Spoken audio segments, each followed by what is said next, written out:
വിശ്വാസികൾക്കൊരു ധാരണയുണ്ട്,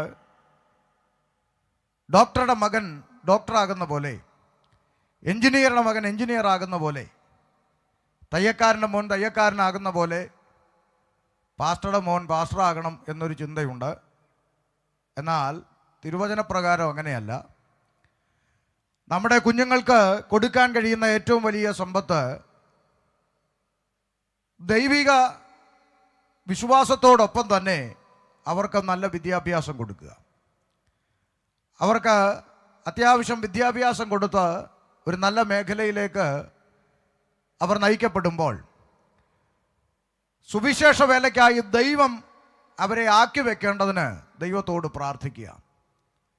ശുശ്രൂഷയ്ക്ക് ദൈവം വിളിക്കട്ടെ, ശുശ്രൂഷയ്ക്ക് ദൈവം വിളിക്കട്ടെ. ശുശ്രൂഷയ്ക്ക് ദൈവം വിളിച്ചു കഴിഞ്ഞാൽ അവരെത്ര വലിയ പൊസിഷനിലിരിക്കുന്നവരാണെങ്കിലും അവരെ പ്രാർത്ഥിച്ച് കർത്താവിൻ്റെ വേലയിലേക്ക് ആക്കുക. വള്ളവും വലയും വിടാൻ കർത്താവ് പറഞ്ഞാൽ പിന്നെ ചിന്തിക്കാനല്ല വിട്ടേക്കുക. പകരം ഇതിങ്ങനെ പരമ്പരാഗതമായി ചെയ്തു പോരണം എന്നുള്ള ഒന്നാണെന്ന് വിചാരിച്ചത് കൊണ്ട് ഇന്ന് ആത്മീയ സമൂഹം ഒത്തിരി അബദ്ധങ്ങൾ നേരിടുന്നുണ്ട്. അതിലേക്ക് പ്രവേശിക്കുന്നില്ല. എന്നാൽ പൗലോസ്ലീഹായെ പോലെ ഒരാൾ പറയുകയാണ്, ഈ മഹത്വകരമായ ശുശ്രൂഷയിൽ ദൈവമാക്കി വെച്ചത് കൊണ്ട് ദൈവത്തെ സ്തുതിക്കുന്നു. എന്തുകൊണ്ടാണ് അദ്ദേഹം അങ്ങനെ പറയാനുള്ള കാരണം? അടുത്ത വാക്യം കേൾക്കാം, വായിച്ചാട്ടെ. മുമ്പേ ഞാൻ ദൂഷകനും ഉപദ്രവിയും നിഷ്ഠൂരനുമായിരുന്നു. കണ്ടോ, ഇങ്ങനെ പരിചയപ്പെടുത്തുന്ന ഒരാളെ നമുക്ക് ഈ കാലഘട്ടത്തിൽ കാണാൻ സാധിക്കില്ല. ഇപ്പോഴത്തെ പ്രസംഗകർ പരിചയപ്പെടുത്തിയാൽ, മുമ്പേ ഞാൻ അമേരിക്കയിലായിരുന്നു, അവിടുന്ന് UK പോയി, പിന്നെ അവിടുന്ന് ബാംഗ്ലൂർ വന്നു, പിന്നെ ഇങ്ങനെ പെട്ടെന്ന് ഞാൻ ഇങ്ങോട്ട് ഓടി വന്നു എന്നൊക്കെ പറയുന്ന സ്ഥാനത്ത് പറയാൻ ഒത്തിരിയൊക്കെ ഉണ്ടായിട്ടും, ഒത്തിരി പറയാനുള്ള യോഗ്യതകളും മേന്മകളും ഉണ്ടായിട്ടും, അതിനൊത്ത പാരമ്പര്യമൊക്കെ ഉണ്ടായിട്ടും ഈ മനുഷ്യൻ പറയുകയാണ്, പറയാനൊന്നുമില്ല, ദൂഷകനും ഉപദ്രവിയും നിഷ്ഠൂരനും ഒക്കെ ആയിരുന്നു. പുറത്തുള്ളവർ കേൾക്കുന്നത് കൊണ്ടൊന്ന് രണ്ട് വാക്ക് പറയാം. എന്തുകൊണ്ടാണ് പൗലോസ് അങ്ങനെ പറയുവാനുള്ള കാരണമെന്ന് ചോദിച്ചാൽ, ചരിത്രം പഠിക്കുമ്പോൾ അദ്ദേഹത്തിന് മുമ്പ് മറ്റൊരു പേരുണ്ടായിരുന്നു എന്ന് മനസ്സിലാക്കുന്നു. ശൗൽ എന്നായിരുന്നു അദ്ദേഹത്തിൻ്റെ പേര്. ആ കാലഘട്ടത്തിൽ അദ്ദേഹത്തിനൊരു ഹോബി ഉണ്ടായിരുന്നു. നമ്മുടെ നാട്ടിൽ പല ചെറുപ്പക്കാർക്കും ഹോബികളുണ്ട്. ക്രിക്കറ്റ് ഹോബി ആയിട്ടുള്ളവരുണ്ട്, ഫുട്ബോൾ ഹോബി ആയിട്ടുള്ളവരുണ്ട്, പലവിധമാകുന്ന സ്റ്റാമ്പുകളൊക്കെ കളക്ട് ചെയ്യുന്ന ഹോബിയുള്ള പിള്ളേരുണ്ട് എന്ന് പറഞ്ഞ പോലെ പൗലോസിനൊരു ഹോബി ഉണ്ടായിരുന്നു, അഥവാ ശൗലിനൊരു ഹോബി ഉണ്ടായിരുന്നു.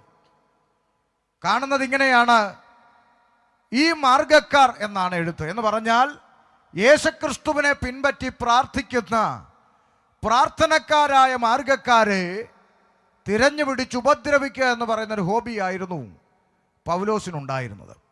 അങ്ങനെ ഹോബിയുള്ള ഒത്തിരി ചേട്ടന്മാർ നമ്മുടെ നാട്ടിലും ഉണ്ട്.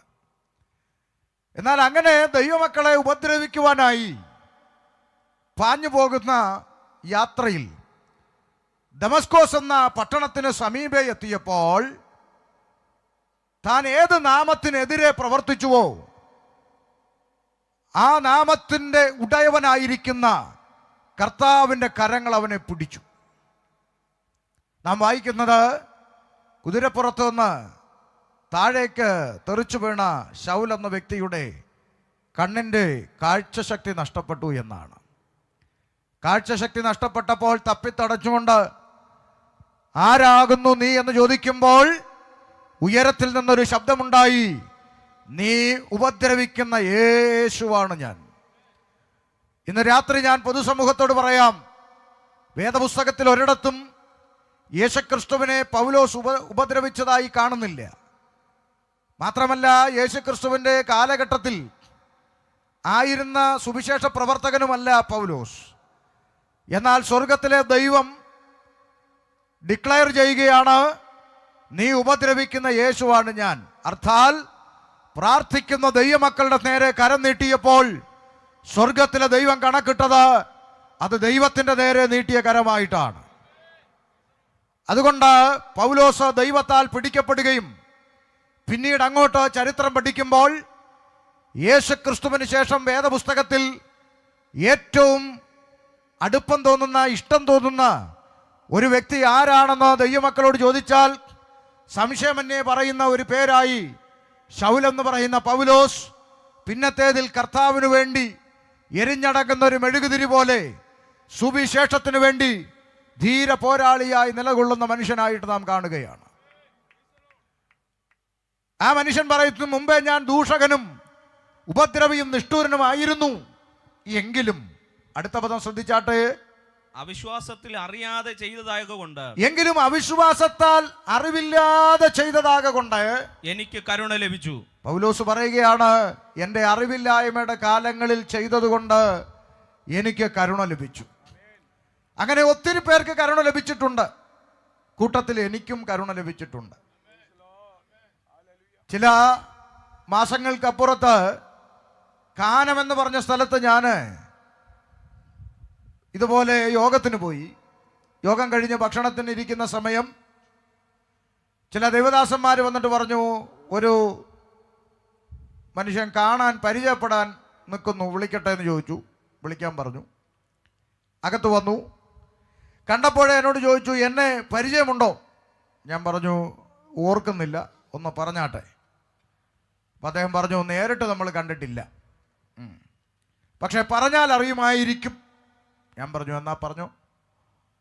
അപ്പം അദ്ദേഹം പറയുകയാണ്, ചില വർഷങ്ങൾക്ക് മുമ്പ് റാന്നി പട്ടണത്തിൽ ഒരു ദൈവദാസന്റെ കയ്യിൽ നിന്ന് ബൈബിൾ പിടിച്ചു വാങ്ങി വലിച്ചു കീറി റാന്നി പാലത്തിലിട്ട് തീ കൊളുത്തിയെന്നും പിന്നത്തേതിൽ ആ പാലമൊക്കെ അവിടെ തകർന്നു പോവുകയും ഇന്ന് കാണുന്ന നിലയിൽ പുതിയ പാലമൊക്കെ അവിടെ പണിതു എന്നുമൊക്കെ കേട്ടിട്ടുണ്ടോ എന്ന് ചോദിച്ചപ്പോൾ ഞാൻ പറഞ്ഞു, പെന്തക്കോസുകാർ ആരൊക്കെയോ പറഞ്ഞു ഞാൻ കേട്ടിട്ടുണ്ട് എന്ന് പറഞ്ഞപ്പോൾ അദ്ദേഹം പറഞ്ഞു, ആ ചെറുപ്പക്കാരൻ പറഞ്ഞു, അത് കത്തിച്ച ആൾ ഞാനാണെന്ന് പറഞ്ഞു. അപ്പം ഞാനൊന്നുകൂടെ നോക്കി, നീ എന്നെ കത്തിക്കാനാണോ അടുത്തോട്ട് വന്നേക്കുന്നത്? അപ്പം ഞാൻ ചോദിച്ചു, ഇപ്പോൾ എന്ത് ചെയ്യുന്നു? പുള്ളി ബൈബിൾ ഉയർത്തി കാണിച്ചിട്ട് പറയുക, ഇപ്പോൾ ഇത് ചുമന്ന് പ്രസംഗിച്ചുകൊണ്ട് നടക്കുക എന്ന്.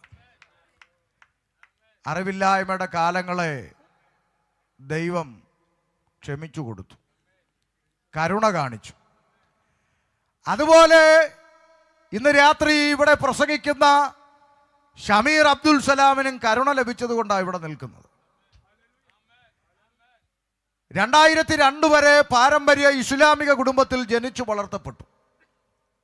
വളരെ ചെറിയ പ്രായത്തിൽ തൊപ്പിയിട്ട് മദ്രസയിൽ മതപഠനത്തിനായി കടന്നുപോയി. ഇസ്ലാമിക മനുഷ്യർ ഉള്ള സ്ഥലത്തുള്ളവർക്കറിയാം, കൊച്ചുപ്രായത്തിലെ കുഞ്ഞുങ്ങൾ തൊപ്പിയിട്ട് രാവിലെ 6-7 മണിക്ക് ഇങ്ങനെ വരിവരിയായി പോകുന്ന കാഴ്ച ചന്തമുള്ളൊരു കാഴ്ചയാണ്.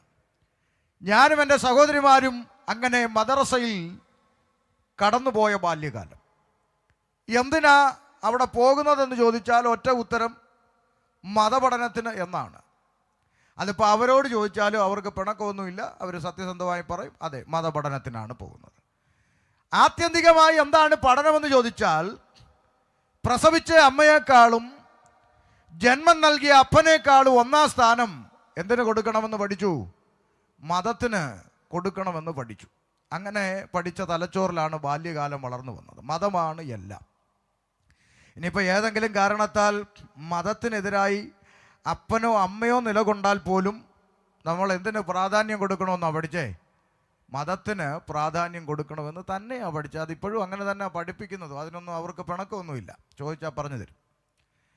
അങ്ങനെ മതത്തിൻ്റെ പഠനത്തിനായി കടന്നുപോയ ബാല്യകാലത്തിൽ നിന്ന് യൗവനകാലത്തിലേക്ക് എത്തിയപ്പോൾ ജീവിതത്തിലേക്ക് സ്വർഗത്തിലെ ദൈവം കടത്തിവിട്ട ചില അനുഭവങ്ങൾ നിമിത്തം 2002 വേദപുസ്തകം കരങ്ങളിൽ എടുപ്പാൻ ദൈവം ഭാഗ്യം നൽകി.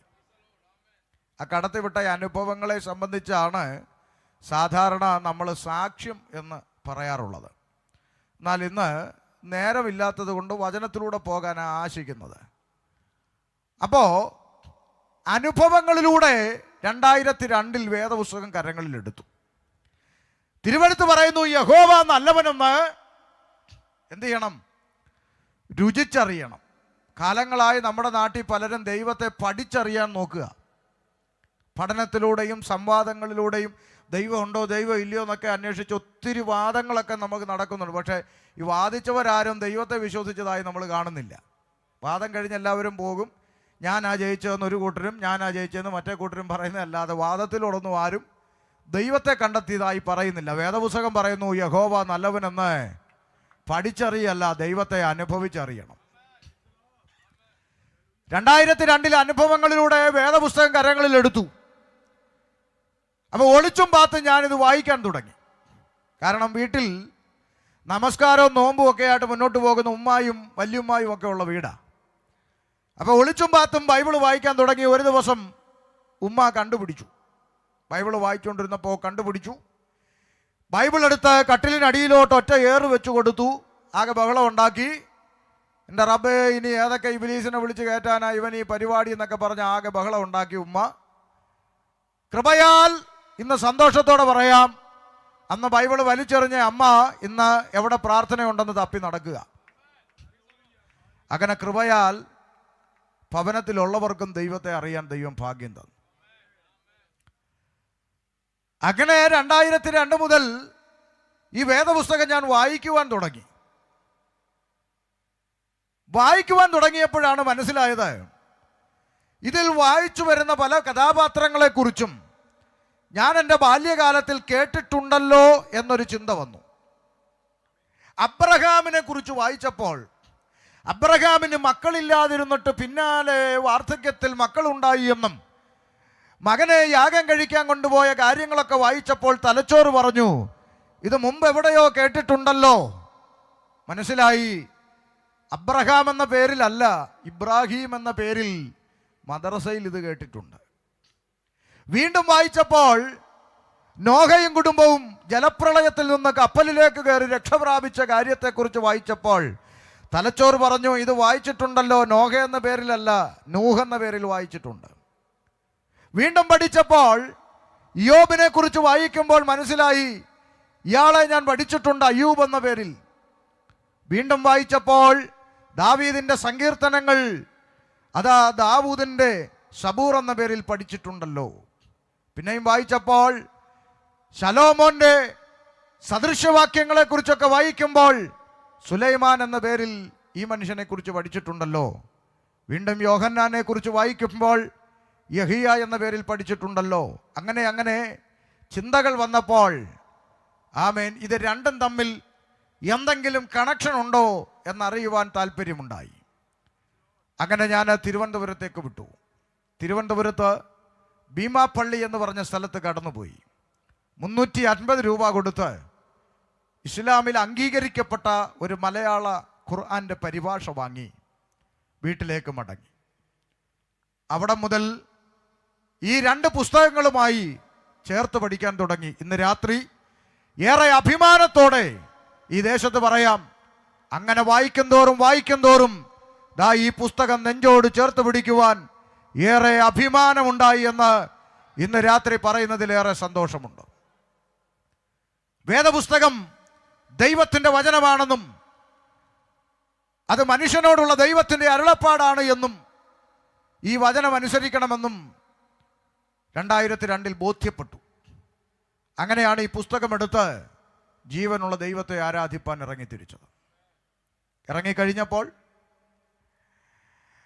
ബന്ധുക്കളും സ്വന്തക്കാരും ഒക്കെ പല നിലയിലുള്ള പ്രക്ഷോഭങ്ങൾ ഉണ്ടാക്കി. അത് സ്വാഭാവികമാണ്. അതിപ്പം മുസ്ലിമിൽ നിന്ന് ഇറങ്ങിയാലും ഉണ്ട്, ഹൈന്ദവ മാർഗത്തിൽ നിന്ന് ഇറങ്ങിയാലും ഉണ്ട്, ഈവൻ ചില കത്തോലിക്കൽ നിന്ന് ഇറങ്ങിയവർക്കും ഉണ്ട്. പ്രതികൂലം എല്ലായിടത്തും ഉണ്ട്. അതിപ്പം ഇന്നടത്തുനിന്ന് വന്നുകൊണ്ട് ഇച്ചിരി ബൂസ്റ്റ് ചെയ്യേണ്ട ആവശ്യമൊന്നും അതിനോടൊന്നും നമുക്ക് യോജിപ്പില്ല. എല്ലായിടത്തും സുവിശേഷത്തിന് എന്തുണ്ട്? പ്രതികൂലമുണ്ട്. മർത്തോമേന്നും യാക്കോബേന്നൊക്കെ ഒറ്റപ്പെട്ടിറങ്ങിയവർ എന്തെല്ലാം ദുരിതം അനുഭവിച്ചവരുണ്ട്. അപ്പം അങ്ങനെ പ്രതിസന്ധികളൊക്കെ വന്നെങ്കിലും കൃപയാൽ വിശ്വാസ ജീവിതത്തിൽ നിൽക്കുവാൻ ദൈവം സഹായിച്ചു.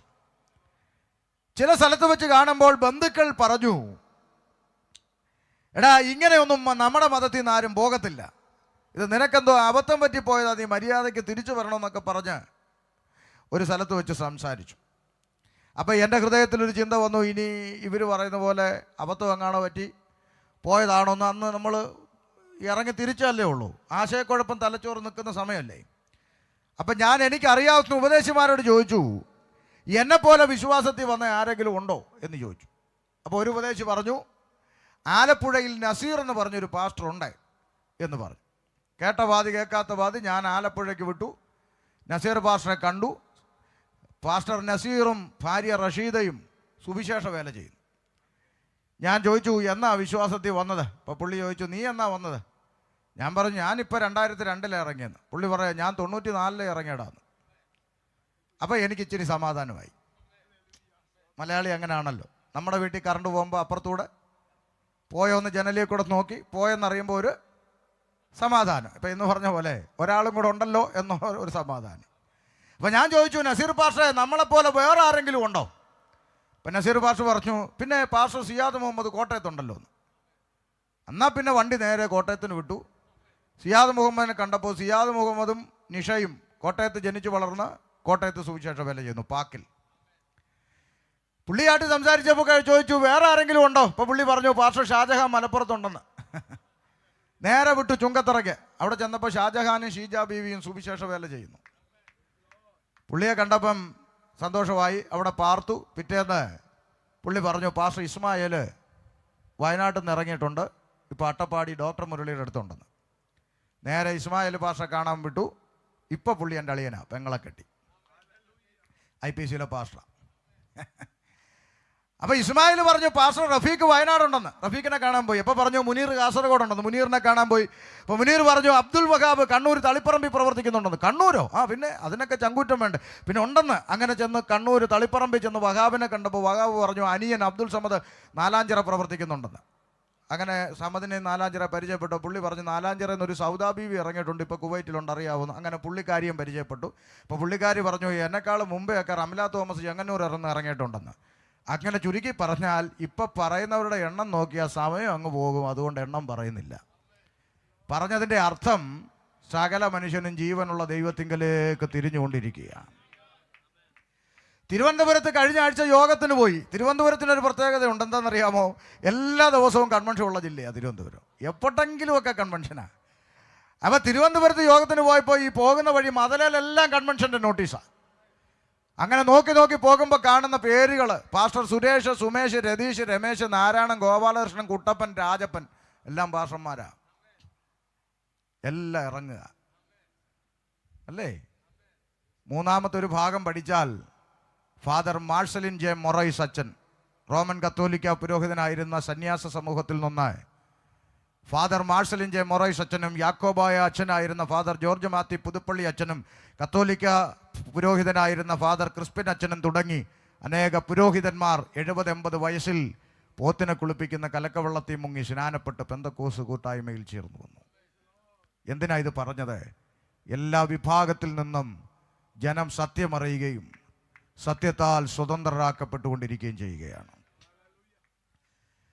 കഴിഞ്ഞ ചില മാസങ്ങൾക്ക് മുമ്പ് മലപ്പുറം ജില്ലയിൽ മേലാറ്റൂർ എന്ന് പറഞ്ഞ സ്ഥലത്ത് പരസ്യയോഗത്തിന് പോയി. അവിടെയുള്ള കവലകളിൽ ഞങ്ങൾ കർത്താവിനെ പ്രസംഗിച്ചു. ഞാനും എൻ്റെ സഹ ദൈവദാസന്മാരും ഒക്കെയായി.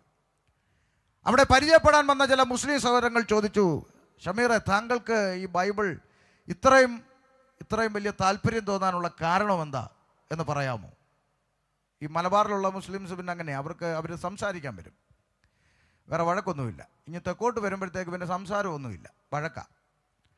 അപ്പോൾ അവർ വന്ന് ചോദിച്ചു, എന്താ ഇത്രയും താല്പര്യം തോന്നാൻ? അപ്പം ഞാൻ അവരോട് പറഞ്ഞു, ഒരു രാത്രി വെളുക്കുന്നവരെ പറഞ്ഞാൽ തീരാത്ത പ്രത്യേകത ഈ പുസ്തകത്തിന് പറയാനുണ്ട്. എന്നാൽ നേരം അതല്ലാത്തത് കൊണ്ട് ഒരു കാര്യം പറയാമെന്ന് പറഞ്ഞിട്ട് അവരോട് ഞാൻ പറഞ്ഞു, ഈ പുസ്തകം തുടക്കം മുതൽ ഒടുക്കം വരെ പലതവണ ഞാൻ വായിച്ചു തീർത്തു. തുടക്കം മുതൽ ഒടുക്കം വരെ പലതവണ ഈ പുസ്തകം ഞാൻ വായിച്ച മനുഷ്യനാണ്.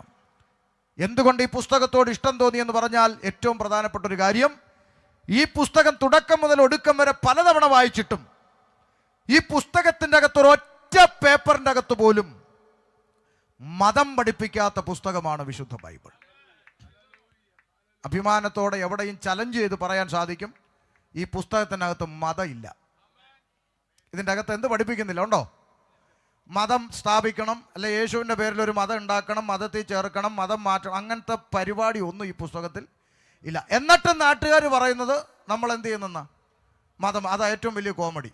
മതമില്ലാത്ത പുസ്തകമാണ് നമ്മൾ പ്രസംഗിക്കുന്നത്, പക്ഷേ നാട്ടുകാർ പറയുന്നത് നമ്മൾ മതം മാറ്റുന്നു എന്നാണ് പറയുന്നത്. ഈ അടുത്ത കാലത്ത് ഒരു ചേച്ചി അങ്ങനെയാ സോഷ്യൽ മീഡിയയിലൊക്കെ പറഞ്ഞു, 500 രൂപയും കഞ്ഞിയും പയറും കൊടുത്ത് ഞങ്ങളുടെ ആൾക്കാരെയൊക്കെ പെന്തിക്കോസ് ഉപദേശിമാർ മതം മാറ്റുന്നു. അപ്പം ഞാൻ ആ ചേച്ചിയോട് പറഞ്ഞത്, നിങ്ങൾ അങ്ങനെയാണ് ഒരു 1000 രൂപയും ചിക്കൻ ഫ്രൈയും കൊടുത്ത് അവരെ തിരിച്ചു കൊണ്ടുപോയിക്കോളാൻ പറഞ്ഞു. 500 രൂപയും കഞ്ഞിയും പയറും കൊടുത്ത് നമ്മൾ ആരെങ്കിലും ഇങ്ങോട്ട് കൊണ്ടുവരുന്നെങ്കിൽ 1000 രൂപയും ചിക്കൻ ഫ്രൈയും കൊടുത്ത് അവരെ തിരിച്ചങ്ങ് ചെയ്യണം, കൊണ്ടുപോകാൻ. നമുക്ക് പിണക്കൊന്നുമില്ലല്ലോ. നമ്മൾ അതിൻ്റെ പേര് ഹർത്താൽ ഉണ്ടാക്കുവോ, ട്രാൻസ്പോർട്ടിന് കല്ലെറിയോ, മുണ്ട് മുടക്കി കുത്തി തെറി വിളിക്കുവോ, സമരത്തിന് കൊടി പിടിക്കാനിറങ്ങും നമ്മൾ. ഇപ്പോൾ അത് പറയാനും പറ്റുകയില്ല, ചെയ്യത്തില്ല എന്ന് നമുക്ക് പറയാം. കാര്യം ഈ പണ്ട് നമ്മുടെ പിതാക്കന്മാർ അഭിമാനത്തോടെ പറഞ്ഞതാ അല്ലേ, ഞങ്ങൾ സമരത്തിനോ ഹർത്താലിനോ ഒന്നും പറയാം. പക്ഷേ ഇപ്പം ഈ അടുത്തിടെയായിട്ട് കുറച്ച് ക്ഷുദ്രജീവികൾ കൊടിയും പിടിച്ച് സെക്രട്ടേറിയറ്റിന് മുമ്പിൽ പോയി ഒന്ന് കാൽവരി മല്ലയിൽ ചിന്തിയ രക്തം കെടാതെ കുറേ കീടനാശിനികളുണ്ട്. അതുകൊണ്ട് നമുക്ക് പൊതുസമൂഹത്തോട് ഇപ്പോൾ അത് പറയാനും ഒക്കുന്നില്ല. കാര്യം എന്താ, ദൈവദാസന്മാർക്ക് ഒരു പ്രതികൂലം വന്ന ഉടനെ സംരക്ഷിക്കുന്നവരിറങ്ങുക കൊടിയും പിടിച്ച്. എൻ്റെ പ്രിയപ്പെട്ടവരെ, ഇതൊക്കെ ഏത് വേദപുസ്തകത്തിൽ എനിക്ക് മനസ്സിലാകുന്നില്ല. ഞാൻ എൻ്റെ സഭയെ പണിയും, പാതാള ഗോപുരങ്ങൾ അതിനെ ജയിക്കത്തില്ലെന്ന് പറഞ്ഞ കർത്താവിന് അറിയാൻ രക്തം വില കൊടുത്ത് വാങ്ങിയ സഭയെ സംരക്ഷിക്കാൻ. അതിന് കൊടി പിടിച്ചാരും പ്രതിഷേധ സംഗമം നടത്തേണ്ട കാര്യമൊന്നുമില്ല. മനസ്സിലായില്ലേ? പത്രോസ് തടവിലായി എന്നറിഞ്ഞപ്പോൾ സഭ എന്ത് ചെയ്തു? കൊടിയും പിടിച്ച് പിന്നെ രാജാവിൻ്റെ കൊട്ടാരത്തിലോട്ട് മാർച്ച് നടത്തിയോ? പക്ഷേ സഭ എന്ത് ചെയ്തെന്നാ? ശ്രദ്ധയോടെ. അതാ സഭയുടെ ഉത്തരവാദിത്വം. സഭ പ്രാർത്ഥിച്ചാൽ മതി, കേൾക്കുന്നൊരു ദൈവ ഉയരത്തിലുണ്ട്. ചങ്ങല പൊട്ടിച്ച് അഭിഷിക്തന്മാരെ പുറത്തു കൊണ്ടുവരാൻ കഴിയുന്ന ഒരു ദൈവ ഉയരത്തിലുണ്ട്. ആ ദൈവത്തിന് വിട്ടുകൊടുക്കണം, പ്രാർത്ഥിക്കണം. സഭ ശ്രദ്ധയോടെ പ്രാർത്ഥിച്ചുകൊണ്ടിരുന്ന വേദപുസ്തകം. പിന്നെ എന്തിനും ഏതിനും വാക്യമെടുക്കുന്ന വില്ലന്മാരുണ്ടല്ലോ. അപ്പോൾ അവരുടനെ പറയും, പൗലോസ് അധികാരിയോട് ചോദിച്ചു, റോമൻ പൗരനായിരിക്കുന്ന എന്നെ വിചാരണ കൂടാതെ അടിക്കുന്നത് യോഗ്യമൊന്ന് ചോദിച്ച പോലെ നമുക്ക് ചോദിക്കാം. പൗലോസ് ചോദിച്ചത് കൊടിയും പിടിച്ച റോഡിലാണോ? തന്നെ വിസ്തരിക്കാൻ കൊണ്ടു നിർത്തിയ ഇടത്തെ ഏമാനോടാ പൗലോസ് ചോദിച്ചത്. അത് നമുക്കും ചോദിക്കാം. നമ്മളെ പിടിച്ചൊരു പോലീസ് സ്റ്റേഷനിലോ കോടതിയിലോ കൊണ്ടു നിർത്തിയാൽ ചോദിക്കാം. ബഹുമാനപ്പെട്ട അദ്ദേഹത്തോട് ചോദിക്കാം, സാറേ ഞങ്ങൾ സുവിശേഷം പ്രസംഗിച്ചു, തെറിയൊന്നും പറഞ്ഞില്ല, മോശം ഒന്നും ചെയ്തില്ല, ഞങ്ങളെ വെറുതെ ഇങ്ങനെ ശിക്ഷിക്കുന്നത് യോഗ്യമാണെന്ന് നമുക്കും ചോദിക്കാം. അതും സെക്രട്ടേറിയറ്റിൽ കൊടി പിടിക്കുന്നതുമായിട്ട് ബന്ധമൊന്നും ആ വാക്യം കൊണ്ട് അതിനെ എടുത്ത് ന്യായീകരിക്കരുത്. സ്തോത്രം. അപ്പം അതുകൊണ്ട് മനസ്സിലാക്കണം, ഈ വേദപുസ്തകം പഠിച്ചപ്പോൾ മനസ്സിലായത് ഇതിൻ്റെ അകത്ത് മതം ഇല്ല. പിന്നെ എന്താ ഈ പുസ്തകം പഠിപ്പിക്കുന്നതെന്ന് ചോദിച്ചാൽ അന്ന് ഇന്ന് എന്നും അഭിമാനത്തോടെ ഏത് തെരുക്കോണിലും വിളിച്ചു പറയാം, സൃഷ്ടാവായ ദൈവവും സൃഷ്ടിയായ മനുഷ്യനും തമ്മിലുള്ള ബന്ധത്തെയാണ് ഈ പുസ്തകം ലോകത്തോട് സംസാരിച്ചു കൊണ്ടേയിരിക്കുന്നത്. ഒന്നുകൂടി ലഘുവായി പറഞ്ഞാൽ, മനുഷ്യൻ തൻ്റെ സൃഷ്ടാവിനെ അറിയണം. അതാണ് ഈ പുസ്തകത്തിൻ്റെ ഉദ്ദേശം. അതാണ് ഞങ്ങളുടെ യോഗത്തിൻ്റെ ഉദ്ദേശം. മനുഷ്യൻ സൃഷ്ടാവിനെ അറിയണം. അതിൻ്റെ അപ്പുറത്ത് ദുരുദ്ദേശമൊന്നുമില്ല. അങ്ങനെ 2002 മുതൽ ഞാൻ പറഞ്ഞല്ലോ ഇത് വായിക്കാൻ തുടങ്ങി. ഇത് വായിച്ചപ്പോൾ ഷമീർ അബ്ദുൽ സലാമിന് മനസ്സിലായ ഒരു കാര്യം പറയാം. അതാണ് 15-ാമത്തെ വാക്യം. വായിച്ചോ, 15-ാമത്തെ വാക്യം വായിച്ചാട്ടെ. ക്രിസ്തയേശു പാപികളെ രക്ഷിക്കുവാൻ ലോകത്തിൽ വന്നു എന്നുള്ളതും വിശ്വാസ്യവും എല്ലാവരും അംഗീകരിക്കുവാൻ യോഗ്യവുമായ വചനം തന്നെ. അപ്പൊ ഞാൻ വായിച്ചപ്പോൾ എനിക്ക് മനസ്സിലായ കാര്യം, യേശുക്രിസ്തു ഭൂമിയിൽ മതം സ്ഥാപിക്കാനല്ല വന്ന, പിന്നെന്താ? യേശുക്രിസ്തു പാപികളെ രക്ഷിപ്പാൻ ലോകത്തിൽ വന്നു. സുവിശേഷത്തിന്റെ ആപ്തവാക്യം. ക്രിസ്തു യേശു പാപികളെ രക്ഷിക്കുന്നു. യേശുക്രിസ്തു പാപികളെ രക്ഷിപ്പാൻ ലോകത്തിൽ വന്നു. ഈ ചിന്ത കയറിയപ്പോൾ, അങ്ങനെ രക്ഷിക്കണമെങ്കിൽ ലോകത്തിൽ പാപിയുണ്ടോ എന്നത് സംബന്ധിച്ചുള്ള പഠനമായി.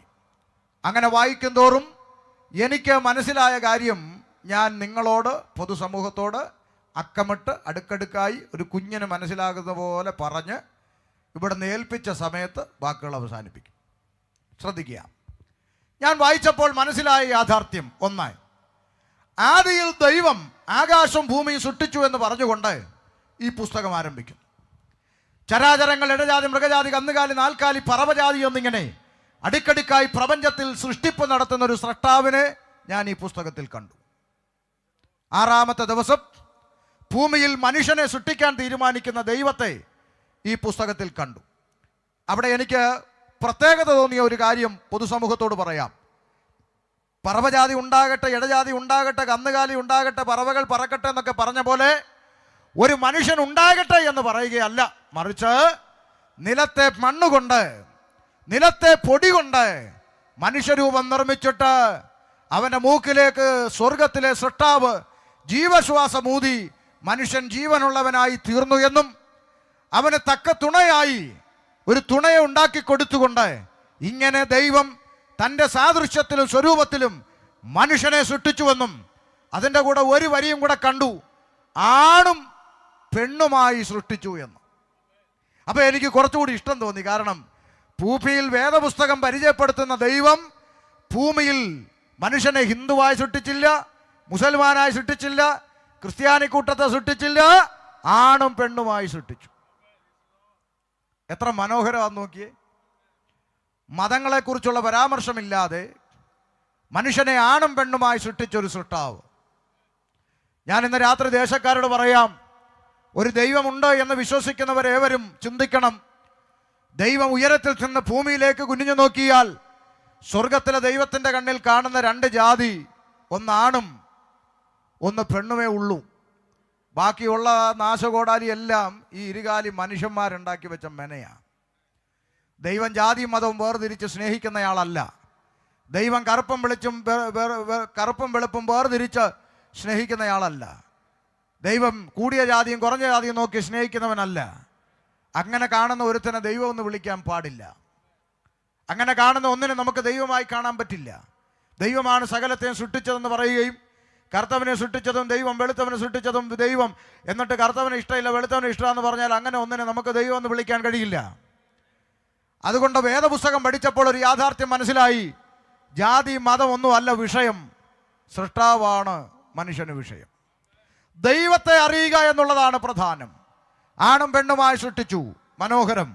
വീണ്ടും വായിക്കുമ്പോൾ അവരെ കിഴക്ക് ഏതെങ്കിലും ഒരു തോട്ടമുണ്ടാക്കി അവിടെ ആക്കി എന്നും, എന്നാൽ സൃഷ്ടാവായ ദൈവം പറഞ്ഞ കൽപ്പനയെ ലംഘിച്ചുകൊണ്ട് സൃഷ്ടിയായ മനുഷ്യൻ അനുസരണക്കേട് കാണിച്ചത് നിമിത്തം അവനിലേക്ക് പാപം പ്രവേശിച്ചു എന്നും, അതുകൊണ്ട് ഏകനാൽ പാപവും പാപത്താൽ മരണവും ലോകത്തിൽ പ്രവേശിച്ചു എന്നും തിരുവെഴുത്തിൽ വായിക്കുവാനിടയായി. ഞാനത് പറയുമ്പോൾ 2026 കമ്പ്യൂട്ടർ യുഗത്തിലെത്തി നിൽക്കുന്ന കാലമാണെന്ന് എനിക്കറിയാം. പുറത്തു കേൾക്കുന്ന ആളുകളുടെ തലച്ചോറിൽ ചിന്ത വരും.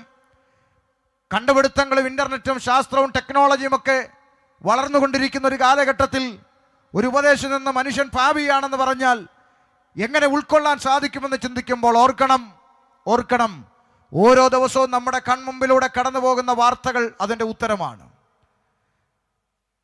കളിക്കുവാൻ മൊബൈൽ കൊടുത്തില്ല എന്ന കാരണത്താൽ 10 മാസം നൊന്ത് പ്രസവിച്ച പെറ്റതള്ളയുടെ കഴുത്ത് അറുത്തുമാറ്റിയ ഒരു 14-കാരൻ്റെ വാർത്ത കഴിഞ്ഞ കാലങ്ങളിൽ നമ്മൾ കേട്ട് കഴിഞ്ഞു. കാമുകനോടൊപ്പം ജീവിക്കാൻ 10 മാസം നൊന്ത് പ്രസവിച്ച ചോരക്കുഞ്ഞിനെ തീരദേശത്തിൻ്റെ കടൽ ഭിത്തിയിൽ എറിഞ്ഞു കൊന്ന അമ്മ ആലപ്പുഴയിലുണ്ടെന്ന് നമ്മൾ കേട്ട് കഴിഞ്ഞു. ഒരു കാര്യം ചിന്തിക്കണം, ഇതൊക്കെ ഏതെങ്കിലും ഈശ്വരന്മാർ ജയിച്ചെന്ന് ബോധമുള്ളവരാരും പറയില്ല. 10 മാസം വയറ്റിൽ ചുമന്ന പെറ്റതള്ളയുടെ കഴുത്തറുക്കാൻ 14-കാരനെ പ്രേരിപ്പിച്ചത് ഏതെങ്കിലും ഈശ്വരൻ്റെ ആത്മാവാണെന്ന് സുബോധമുള്ള ആരും പറയില്ല. അങ്ങനെയെങ്കിൽ മനുഷ്യനെ ഈ തിന്മയിലേക്ക് നയിക്കുന്ന അതിൻ്റെ യഥാർത്ഥ ഉറവിടം എന്ന് പറയുന്നത് പാപം എന്ന വിപത്താണ്. സകല മനുഷ്യനിലും പാപം എന്ന് പറയുന്ന വിപത്ത് കുടിയിരിക്കുന്നു. ഈ പാപം എന്ന് പറയുന്ന ഇരുട്ട് മനുഷ്യനെ കീഴടക്കിയിരിക്കുന്നു എന്നാണ് തിരുവെഴുത്ത് വ്യക്തമാക്കുന്നത്. അതുകൊണ്ട് അവൻ ചെയ്യുവാൻ ആഗ്രഹിക്കുന്ന നന്മയല്ല, പലപ്പോഴും ആഗ്രഹിക്കാത്ത തിന്മയാണ് മനുഷ്യൻ്റെ ജീവിതത്തിൽ സംഭവിച്ചു കൊണ്ടിരിക്കുന്നത്. ഞങ്ങൾ ജയിലുകൾ സന്ദർശിക്കാൻ പോകുന്നവരാണ്. ഒരു സമയത്ത് ഒരു ജയിൽ സന്ദർശിക്കാൻ പോയി. ജയിൽ സൂപ്രണ്ട് കുറ്റവാളികളോട് പറഞ്ഞു, പ്രാർത്ഥനക്കാർ വന്നിട്ടുണ്ട്, താല്പര്യമുള്ളവർ വന്നിരിക്കാൻ പറഞ്ഞു. അങ്ങനെ അവർ കുറച്ച് പേര് കടന്നു വന്നിരുന്നു. പ്രാർത്ഥനയും അല്പസമയം സംസാരിക്കുകയും ചെയ്തു. അത് കഴിഞ്ഞപ്പോൾ വ്യക്തിപരമായി പ്രാർത്ഥിക്കേണ്ടവർക്ക് മുന്നോട്ട് വരാമെന്ന് പറഞ്ഞപ്പോൾ തടിമിടുക്കുള്ള ഒരു ചെറുപ്പക്കാരൻ മുന്നോട്ട് വന്നത് ഓർക്കുന്നു. ആ തടിമാടനായ ചെറുപ്പക്കാരൻ അടുത്ത് വന്നിട്ട് കണ്ണുകൾ നിറഞ്ഞൊഴുകിക്കൊണ്ട് പറഞ്ഞു, സാറേ, എൻ്റെ ഭാര്യ, എൻ്റെ കുഞ്ഞ്, എൻ്റെ കുടുംബം എല്ലാം പോയി. എൻ്റെ കുഞ്ഞിനെയൊക്കെ ഒന്ന് കാണണമെന്നുണ്ട് സാറേ, നിങ്ങൾ ആരെങ്കിലും വിചാരിച്ചാൽ സഹായിക്കാൻ പറ്റുമോ? അപ്പം നമ്മൾ ചോദിച്ചു, എന്താണ് സഹോദരൻ ചെയ്ത കുറ്റം? പറഞ്ഞു, ഞാനൊരാളെ കൊന്നു സാറേ. ചോദിച്ചു, ഒരാളെയൊക്കെ എങ്ങനെയാണ് കൊല്ലാൻ സാധിക്കുന്നത്? എന്തിനാ അങ്ങനെ ചെയ്തേ? പറഞ്ഞ മറുപടി കേൾക്കണോ പ്രിയപ്പെട്ടവരെ? എൻ്റെ പൊന്നു സാറേ, കൊല്ലണമെന്ന് മനസ്സിൽ പോലും ചിന്തിച്ചതല്ല. വാക്കുകൾ ശ്രദ്ധിക്കണം. മനസ്സിൽ പോലും ചിന്തിച്ചതല്ല, പക്ഷെ കൊന്നു. അതാണ് സത്യം. എന്തിനു കൊന്നു? അപ്പം അദ്ദേഹം പറയുക, അപ്പുറത്തെ വീട്ടിലെ തെങ്ങിൻ്റെ ഓല ഞങ്ങളുടെ വഴിയിലോട്ട് ചാഞ്ഞു കിടന്നു. ഓല വെട്ടണമെന്ന് പലതവണ അയലത്തുകാരനോട് പറഞ്ഞു, കേൾക്കുന്നില്ല. എൻ്റെ സാറേ, ഞാനൊരു ദിവസം രാത്രി ജോലി കഴിഞ്ഞ് 2 അടിച്ചേച്ച് വീട്ടിലോട്ട് വരുമ്പോൾ എൻ്റെ ഭാര്യ പറഞ്ഞു, നിങ്ങൾക്ക് തൻ്റെ ഇടം ഇല്ലാത്തതുകൊണ്ടാണ് അവൻ ഓല വെട്ടാത്തതെന്ന്. നല്ല പെണ്ണും പിള്ളയാണ്. ഒന്നാമത് ഇവൻ 2 അടിച്ചുകൊണ്ട് വരുന്നു, അതിൻ്റെ കൂടെ മൂപ്പിച്ചും കൂടെ കൊടുത്തു. അവൻ അടുക്കളയിൽ പോയി പിച്ചാത്തി എടുത്തോണ്ടായ, ഇപ്പം വെട്ടിച്ച് കാണിച്ചു തരാവിടെ എന്ന് പറഞ്ഞ് അപ്പുറത്തെ വീട്ടിലോട്ട് ചെല്ലുന്നു. മുറിക്കടാ ഓല എന്ന് പറഞ്ഞു. മുറിക്കത്തില്ലടാ എന്ന് പറഞ്ഞു. കത്തിയെടുത്ത് ഒറ്റ കുത്ത്. അവൻ ചത്തു. അവൻ്റെ കുടുംബം അനാഥമായി. ഇവൻ ജയിലിലായി. ഇവൻ്റെ കുടുംബവും അനാഥമായി. ഇപ്പോഴാ മനുഷ്യൻ പറയുന്നു, ഞാൻ മനസ്സിൽ പോലും ചിന്തിച്ചതല്ല. പാപത്തിൻ്റെ ശക്തി മനസ്സിലാക്കണം. നാം പലപ്പോഴും നല്ലത് ചെയ്യാൻ ആഗ്രഹിക്കുന്നെങ്കിലും ആഗ്രഹിക്കാത്ത തിന്മകളിലൂടെ വലിച്ചു കൊണ്ടുപോയി ഒടുവിൽ 1 മുഴം കയറിലോ 1 കുപ്പി വിഷത്തിലോ നിന്നെ തീർത്ത് കളയാൻ കെൽപ്പുള്ള നിന്റെ ഹൃദയക്കൂടിൻ്റെ അകത്ത് കുടിയിരിക്കുന്ന അദൃശ്യമായ ഇരുട്ട് അത് നിന്നെ വിഴുങ്ങുന്നതിന് മുമ്പ് പാപമോചനം പ്രാപിക്കേണ്ടത് ആവശ്യമായിരിക്കുന്നു. നോക്ക്, നമ്മുടെ കൺമുമ്പിൽ ഓരോ ദിവസവും പറന്നു വീഴുന്ന പത്രത്താളുകളിലും സ്വീകരണ മുറിയിൽ ഇരിക്കുന്ന TV ചാനലുകളിലും വരുന്ന സകലമാന വാർത്തകളും പകൽ പോലെ വിളിച്ചറിയിക്കുന്ന ഒരു സത്യം, മനുഷ്യൻ്റെ അകത്ത് പാപമെന്ന് പറയുന്ന ഇരുട്ടുണ്ട്. ബിവറേജിൽ പോയ 2 കൂട്ടുകാർ, എൻ്റെ ചങ്കാണ് ചങ്കടിപ്പാണെന്ന് പറഞ്ഞ 2 കൂട്ടുകാർ, അവർ ഒരുമിച്ചൊരു കുപ്പിയെടുത്ത് മേശപ്പുറത്ത് വെച്ച് കുപ്പി പൊട്ടിച്ച് അടി തുടങ്ങി. കുപ്പി അടിച്ചു തീർത്തപ്പോൾ ചങ്ക് കുപ്പിയെടുത്ത് ഉടച്ച് മറ്റേ ചങ്കിൻ്റെ കഴുത്തറുത്ത് കളഞ്ഞു. കുടിക്കുമ്പോൾ ഒരു ധാരണയില്ല കൊല്ലുമെന്ന്, കുടിച്ചുകൊണ്ടിരിക്കുമ്പോഴും തീരുമാനമില്ല കൊല്ലുമെന്ന്. പക്ഷെ കുടിച്ചു കഴിഞ്ഞ ആ ഒരു നിമിഷത്തിൽ ചങ്കിൻ്റെ കഴുത്തറുത്തു. ശ്രദ്ധിച്ചേ, ഈ മനുഷ്യൻ എപ്പോൾ എന്ത് ചെയ്യുമെന്ന് ആർക്കും പ്രഡിക്റ്റ് ചെയ്യാൻ കഴിയാത്ത ഒരു ജീവിയാണ്. കാരണം അവൻ്റെ അകത്ത് കുടിയിരിക്കുന്ന പാപം അവനെ കൺട്രോൾ ചെയ്തുകൊണ്ടിരിക്കുന്നു. ഞാനിത് പറയുമ്പോൾ ചില ആളുകൾ ചിന്തിക്കും, ശരിയാണ്, അതുകൊണ്ടാണ് ഇവിടെ മാറി മാറി വരുന്ന ഭരണകൂടങ്ങൾക്ക് നാട്ടിലെ കുറ്റകൃത്യങ്ങൾക്ക് തടയിടാൻ കഴിയാത്തത്. നാട്ടിൽ കുറ്റകൃത്യം പെരുകുന്നു. അതിനെന്താ ചെയ്യേണ്ടത്? അതിന് പിണറായി രാജിവെക്കണമെന്നാണ് പറയുന്നത്. പിണറായി രാജിവെച്ചാൽ കുറ്റകൃത്യം മാറുമോ? ഇല്ല. പിണറായിയുടെ സ്ഥാനത്ത് വേറൊരു ഭരണാധികാരി വന്നാലോ കുറ്റകൃത്യം തുടരും. കാരണം എന്താ? പാപത്തെ അറസ്റ്റ് ചെയ്യുവാനുള്ള സംവിധാനം ഭരണഘടനയ്ക്കില്ല. പാപം ഒരു മനുഷ്യനായിരുന്നെങ്കിൽ പിണറായി സഖാവിനൊരു പരാതി കൊടുത്ത് അവനെ അറസ്റ്റ് ചെയ്ത് ജയിലിലാക്കി നാട് രക്ഷിക്കാമായിരുന്നു. പാപം ഒരു വസ്തുവായിരുന്നെങ്കിൽ ഇച്ചിരി പെട്രോൾ ഒഴിച്ച് കത്തിച്ച് അതിൻ്റെ ചാരമെടുത്ത് പമ്പയിലോ കാവേരിയിലോ ഒഴുക്കി മനുഷ്യനെ രക്ഷിക്കായിരുന്നു. പാപം ഒരു വടവൃക്ഷമായിരുന്നെങ്കിൽ ഒരു പണിക്കാരനെ വിളിച്ച് അതിനെ വേരോടെ വെട്ടിക്കളഞ്ഞ് നാടിനെ രക്ഷിക്കായിരുന്നു. എന്നാൽ ഇന്ന് രാത്രി എൻ്റെ പ്രിയപ്പെട്ട ദേശവാസികൾ മനസ്സിലാക്കണം, വെട്ടിക്കളയാൻ കഴിയുന്ന ഒരു വൃക്ഷമല്ല പാപം, കത്തിച്ചു കളയാൻ കഴിയുന്ന ഒരു വസ്തുവല്ല പാപം, അറസ്റ്റ് ചെയ്യാൻ കഴിയുന്ന ഒരു മനുഷ്യനല്ല പാപം. പിന്നെന്താ? മനുഷ്യന്റെ ഹൃദയക്കൂടിൻ്റെ അകത്ത് കുടിയിരുന്ന് അവനെ സകലവിധമാകുന്ന തെറ്റുകളിലേക്കും തിന്മകളിലേക്കും വലിച്ചു കൊണ്ടുപോയി ഒടുവിൽ നരകത്തിന്റെ പടുകുഴിയിലേക്ക് തള്ളിയിടുന്ന ഇരുട്ടിന്റെ ആത്മാവാണ് പാപം. അത് മനുഷ്യന്റെ അകത്ത് കുടിയിരിക്കുന്നു. ചില ആളുകൾ പറയും, ശരിയാ, ആ പറഞ്ഞതിൽ കാര്യമുണ്ട്, മനുഷ്യൻ പാപിയാണ്. അപ്പോൾ സഹോദര, താങ്കൾ പാപിയാണെന്ന് തിരിച്ചറിയുന്നുവോ? ഏയ് ഇല്ലില്ല, ഞാൻ പാപിയല്ല. അതെന്താ? അല്ല, ഞാൻ ഇന്ന് വരെ ആർക്കും ഒരു ദോഷവും ചെയ്തിട്ടില്ല, അതുകൊണ്ട് പാപിയല്ല. നമ്മുടെ നാട്ടിലൊരു ചേട്ടൻ 5 മൂർഖൻ പാമ്പ് വളർത്തുന്നുണ്ടെന്ന് ചിന്തിക്കുക. 5 മൂർഖൻ പാമ്പിനെ വളർത്തുന്നുണ്ട്, 4 എണ്ണം സകലരെയും കടിച്ചിട്ടുണ്ട്. ഒരു പാമ്പ് ഇന്ന് വരെ ആരെയും കടിച്ചിട്ടില്ല. അതുകൊണ്ട് കടിക്കാത്ത പാമ്പിന് വിഷമില്ലെന്ന് ആരെങ്കിലും പറയുമോ? കടിക്കാത്ത പാമ്പിന് വിഷമില്ല എന്ന് പറയാൻ സാധിക്കില്ല. എപ്പോഴെങ്കിലും കടിച്ചാൽ വിഷം പുറത്തു വരുന്ന പോലെ തന്നെയാണ് മനുഷ്യനും. ഇന്നലെ വരെ അവൻ നല്ലവനാ, നാളെ അവൻ എന്ത് പ്രവർത്തിക്കുമെന്ന് ആർക്കും പ്രഡിക്റ്റ് ചെയ്യാൻ കഴിയാത്ത പാപമെന്ന വിഷം അവൻ്റെ അകത്തിരിപ്പുണ്ട്. അതുകൊണ്ടാണ് മനുഷ്യൻ്റെ സ്വഭാവത്തിന് മാത്രം കാലങ്ങളായിട്ട് മാറ്റം വരാത്തത്. കണ്ടുപിടുത്തങ്ങൾ മാറുന്നു, ഇൻ്റർനെറ്റ് മാറുന്നു, ശാസ്ത്രം പുരോഗമിക്കുന്നു, മനുഷ്യൻ ആകാശത്ത് പറക്കുന്നു. ചൊവ്വയിലും വ്യാഴത്തിലും വീട് വെക്കാൻ ഒക്കുമോ എന്നൊക്കെ ചിന്തിക്കുന്ന കാലം അല്ലേ? ചൊവ്വയിലും വ്യാഴത്തിലും വീട് വെക്കാൻ പറ്റുമോ എന്നുള്ള പഠനം തുടങ്ങി. സുനിത വില്യംസ് ബഹിരാകാശത്ത് താമസിച്ച് തിരിച്ചു വന്നിട്ടും UK യിലിരിക്കുന്ന മലയാളി ചന്ദ്രനിൽ 30 ഏക്കർ വസ്തു മേടിച്ചെന്തെല്ലാം മാറ്റങ്ങൾ ലോകത്തിൽ വന്നിട്ടും മാറ്റം വരാത്ത ഒന്നുണ്ടെങ്കിൽ ഇരുകാലി മനുഷ്യൻ്റെ സ്വഭാവമാണ്. അതുകൊണ്ടാണ് ട്രെയിനിൻ്റെ അകത്ത് നമ്മൾ യാത്ര ചെയ്യുമ്പോൾ ട്രെയിനിൻ്റെ ടോയ്ലറ്റിൻ്റെ അകത്ത് 50 രൂപയുടെ ഒരു സ്റ്റീൽ കപ്പ് ഇപ്പോഴും ചങ്ങലക്കിട്ട് വെച്ചേക്കുന്നത്. മനസ്സിലായില്ലേ? മാറ്റങ്ങൾ പല മേഖലയിലും വന്നു, പക്ഷേ മാറാത്ത മേഖല ഇതൊക്കെയാണ്. കാര്യം, തരം കിട്ടിയാൽ കക്കൂസേന്ന് കപ്പടിച്ചുകൊണ്ട് പോകുന്ന മനുഷ്യനുള്ള നാടാണെന്ന് അറിയാവുന്നത് കൊണ്ട് അത് ചങ്ങലക്കിട്ട് വെച്ചിരിക്കുക, മാറ്റം വരുന്നില്ല. അപ്പം എല്ലാ മേഖലകളും മാറിയിട്ടും മാറ്റം വരാത്തൊരു മേഖലയായി ഇരുകാലി മനുഷ്യൻ തുടരുന്നതിൻ്റെ കാരണം സുബോധമുള്ളവൻ തിരിച്ചറിയണം, പാപം അവനെ കീഴടക്കിയിരിക്കുന്നു. മനസ്സിലാകുന്നുണ്ടോ? പാപം. അപ്പോൾ പണ്ടാരാണ്ട് ചോദിച്ചു, പണ്ടങ്ങാണ്ട് ഒരു ആൻറ്റി ഒരു ആപ്പിൾ തിന്നതിനാണോ ഇത്രയും വലിയ പാപം എന്നൊക്കെ ഈ വിളിച്ചു പോകുന്നത്? പണ്ടങ്ങാണ്ട് ഒരു പെണ്ണുമ്പിള്ള ഒരു ആപ്പിൾ തിന്ന് കെട്ടിയവനോട് സ്നേഹമുള്ളവളായതുകൊണ്ട് ഇച്ചിരി കെട്ടിയവനും കൊടുത്തു. അതിനിപ്പോൾ ഇത്രയും വലിയ വിഷയം ഉണ്ടാക്കേണ്ട കാര്യം എന്താണെന്നൊക്കെ ചോദിച്ചുകൊണ്ട് വരുന്ന ആളുകളുണ്ട്. കേവലം ഒരു പഴം തിന്നതാണോ പാപം? ശ്രദ്ധിക്കണേ. ആപ്പിളെന്നോ ഓറഞ്ചെന്നൊന്നും ബൈബിളിലില്ല. പിന്നെ പലരും അത് ആപ്പിളാക്കി വെച്ചിരിക്കുക, ഇരിക്കട്ടെ, നല്ല പഴമായതുകൊണ്ട് വിട്ട് കളയാം. കേവലം ഒരു പഴം തിന്നതാണോ പാപമെന്ന് ചോദിച്ചാലല്ല, പിന്നെന്താ? നോക്കൂ, ഇവിടെ അടുത്ത് രണ്ട് കുടുംബങ്ങൾ തമ്മിൽ അതിരുതർക്കം ഉണ്ടാകുന്നു എന്നിരിക്കട്ടെ. രണ്ട് കുടുംബങ്ങൾ അതിരുതർക്കം ഉണ്ടാകുന്നു. നാട്ടുകാർ അടിയാകുന്ന കണ്ടിട്ട് നാട്ടുകാർ പോലീസിനെ വിളിക്കുന്നു. പോലീസ് വരുന്നു. റവന്യൂ വകുപ്പുകാരെ വിളിക്കുന്നു. സമാധാനിപ്പിക്കാൻ നോക്കുന്നു. സമാധാനമില്ല. എന്നാൽ കോടതി കേസെടുക്കട്ടെന്ന് പറയുന്നു. ആ കേസെടു, കോടതി വരട്ടെ, തീരുമാനിക്കട്ടെ. ആ ശരി, എന്നാൽ അങ്ങനെ ആട്ടെ. അടുത്ത് കണ്ട മത്തായിയുടെ കടയിൽ നിന്ന് 2 രൂപയുടെ വള്ളിക്കയറ്, ഞങ്ങൾ കൊല്ലത്തുകാർ ഇഴക്കയറെന്ന് പറയും, 2 രൂപയുടെ വള്ളിക്കയറ് മേടിച്ച് അങ്ങോട്ടും ഇങ്ങോട്ടും കുറ്റിയടിച്ച് വലിച്ചു തിരിച്ച് കെട്ടിയിട്ട് പറഞ്ഞു, ഇനി കോടതി വിധി വരുന്നവരെ ഇവിടെ തമ്മിലടിക്കരുത്. മനസ്സിലായല്ലോ? മനസ്സിലായി. ഓക്കെ. പോലീസും പോയി റവന്യൂയും പോയി 5 മിനിറ്റ് കഴിഞ്ഞപ്പോൾ ഇതിലെ ഒരു വീട്ടിലെ ചെറുക്കൻ, തലതെറിച്ച ചെറുക്കൻ പിച്ചാത്തി എടുത്തുകൊണ്ട് ഇറങ്ങി ആ കയറെല്ലാം മുറിച്ചം കളഞ്ഞു. അവന്മാരുടെ ഒരു കയർ കെട്ടി വെച്ചിട്ട് പോയേക്കുന്ന കയർ മുറിച്ചം കളഞ്ഞു. ഇതറിഞ്ഞ പോലീസ് വണ്ടി തിരിച്ചു വരുന്നു. ആരുടെ ആ കയർ മുറിച്ചു? തോണ്ടല്ല, അവനാ സാറ്. ഇങ്ങോട്ട് പാടാന്നും പറഞ്ഞ് പിടിച്ചു. ചെവിക്കിട്ട് ഒറ്റയടി കയറടാ ജീപ്പിൽ എടുത്ത് അങ്ങോട്ട് ഇട്ടു. ഇത് കണ്ടുകൊണ്ട് മുറുക്കിക്കൊണ്ടിരിക്കുന്ന ഒരു അമ്മച്ചി പറഞ്ഞ ഡയലോഗ് ഒന്ന് കേട്ടെ. അമ്മച്ചി പറയുക, അയ്യോ എന്തരടിയാ കൊച്ചനെ ഇട്ടടിക്കുന്നത്, 2 രൂപയുടെ കയറ് മുറിച്ചവൻ ഇങ്ങനെ ഇട്ടിടിക്കണമെന്ന്. അപ്പം അമ്മച്ചിയുടെ ചിന്ത എന്താ? 2 രൂപയുടെ കയറ് മുറിച്ചവന് തല്ലുന്നതിന് തോണ്ട മത്തായുടെ കടയിൽ തൂങ്ങി കിടക്കുന്ന ഇഷ്ടം പോലെ കയറ്. ഞാൻ വേണേൽ 10 രൂപ തരാം, 5 വള്ളി കയറ് മേടിച്ചിട്ട് ആ കൊച്ചിനെ അങ്ങ് വിട്ടേക്കാൻ. ഒരു വണ്ടി കയറ് പകരം കൊടുത്താൽ കൊച്ചിനെ വിടുവോ? വിടത്തില്ല. കാരണം 2 രൂപയുടെ കയറ് മുറിച്ചതല്ലല്ലോ അവിടുത്തെ പ്രശ്നം, നിയമലംഘനം നടന്നു എന്നുള്ളതാണ് പ്രശ്നം. നോക്കൂ, കേവലം ഒരു പഴം തിന്നതല്ല പാപം. സൃഷ്ടാവായ ദൈവം സൃഷ്ടിയായ മനുഷ്യന്റെ മുമ്പിൽ വെച്ച നിയമം മനുഷ്യൻ ലംഘിച്ചു. അതുകൊണ്ട് വേദപുസ്തകം പറയുന്നു, ഏകനാൽ പാപവും പാപത്താൽ മരണവും ലോകത്തിൽ പ്രവേശിച്ചു.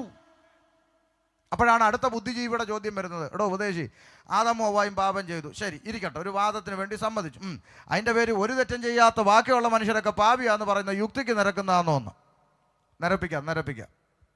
ശ്രദ്ധിച്ചാട്ടെ, ഒരു ചോദ്യം ചോദിക്കാം. നമ്മുടെ ലോകത്തെ രാജ്യത്ത് ഇന്നും മരുന്ന് കണ്ടുപിടിക്കപ്പെട്ടിട്ടില്ലാത്തൊരു രോഗം നിലനിൽക്കുന്നു. എന്താ? HIV, എയ്ഡ്സ് എന്ന് പറയുന്ന മാരക രോഗം. ഞാൻ നിങ്ങളോട് ചോദിക്കുന്നു പ്രിയപ്പെട്ടവരെ, എയ്ഡ്സ് രോഗിയായ ഒരു അപ്പനും അമ്മയ്ക്കും ജനിക്കുന്ന കുഞ്ഞാരായിരിക്കും? എയ്ഡ്സ് രോഗി. ചോദ്യം, ഈ കുഞ്ഞ് ചെയ്ത തെറ്റെന്താണെന്ന് അറിയുന്ന ആരെങ്കിലും എനിക്കൊന്ന് പറഞ്ഞു തരാമോ? ഈ കുഞ്ഞ് എയ്ഡ്സ് രോഗിയായി തീരാൻ ആ കുഞ്ഞ് എന്തെങ്കിലും തെറ്റ് ചെയ്തിട്ടുണ്ടോ? കുഞ്ഞ് വ്യഭിചാരം ചെയ്തുവോ? കുഞ്ഞ് ബ്ലഡ് സ്വീകരിച്ചുവോ? ഈ കുഞ്ഞ് തൊട്ടിലേക്ക് കടന്ന എയ്ഡ്സ് രോഗിയുടെ ബ്ലഡ് എടുത്ത് വെച്ച് അറിയാതെ ഷേവ് ചെയ്തിട്ട് രോഗിയായതാണോ? അല്ല. കുഞ്ഞൊരു തെറ്റും ചെയ്തിട്ടില്ല. പിന്നെ ആരാ തെറ്റ് ചെയ്തേ? അപ്പനും അമ്മയും വഴിവിട്ട് ജീവിച്ചതിൻ്റെ ഫലം ഒരു തെറ്റും ചെയ്യാത്തൊരു കുഞ്ഞ് ഒരു ജന്മം മുഴുവൻ അനുഭവിച്ചു തീർക്കുന്നത് ഒരു ഡിഗ്രിക്കും എതിർപ്പില്ല, ഒരു ബുദ്ധിജീവിക്കും എതിർപ്പില്ല, ഒരു നേതാക്കന്മാർക്കും എതിർപ്പില്ല. കാരണം അവർക്ക് പറയാനൊരു ഉത്തരവുണ്ട്, അത് രക്തത്തിലൂടെ അടുത്ത തലമുറയിലേക്ക് വന്നല്ലയോടോ ഉപദേശിന്ന്. ആണല്ലോ. അങ്ങനെങ്കിൽ ആദാമ്യ പാപം എങ്ങനെ സകല മനുഷ്യരിലേക്കും വരുമെന്നതിന് വേദപുസ്തകം പറയുന്ന ഒരു ഉത്തരവൊന്ന് വായിച്ചു കൊടുത്തേ. അപ്പോസ്തല പ്രവൃത്തി 17:26. ഒന്ന് കാത് തുറന്ന് കേട്ടാട്ടെ. 17:26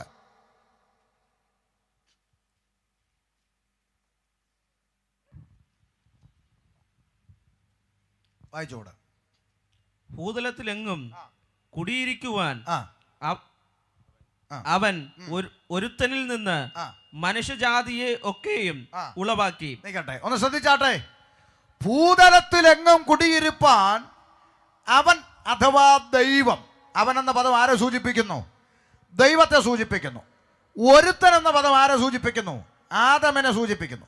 അങ്ങനെങ്കിൽ ഇങ്ങനെ വായിക്കാം, ഭൂതലത്തിലെങ്ങും കുടിയിരിപ്പാൻ ദൈവം ആദമിൽ നിന്ന് ഹിന്ദുവിനെ സൃഷ്ടിച്ചെന്നല്ല, മുസൽമാനെ സൃഷ്ടിച്ചെന്നല്ല, ക്രിസ്ത്യാനിയെ സൃഷ്ടിച്ചെന്നല്ല, പിന്നെയോ മനുഷ്യജാതിയെ സൃഷ്ടിച്ചു. തലേ കയറിയോ? ഇവിടുത്തെ കാവി ഉടുത്തവനെയും തൊപ്പിയിട്ടവനെയും കൊന്തയിട്ടവനെയും ചരട് കെട്ടിയവനെയും കുടുംബ കെട്ടിയവനെയും എല്ലാം ആദാമെന്ന് പറയുന്ന ഒറ്റ രക്തത്തിൽ നിന്ന് സൃഷ്ടിക്കപ്പെട്ടതാണ്. മനസ്സിലായോ? എത്ര മനോഹരമായ സ്റ്റേറ്റ്മെൻറ്റാന്ന് നോക്കി.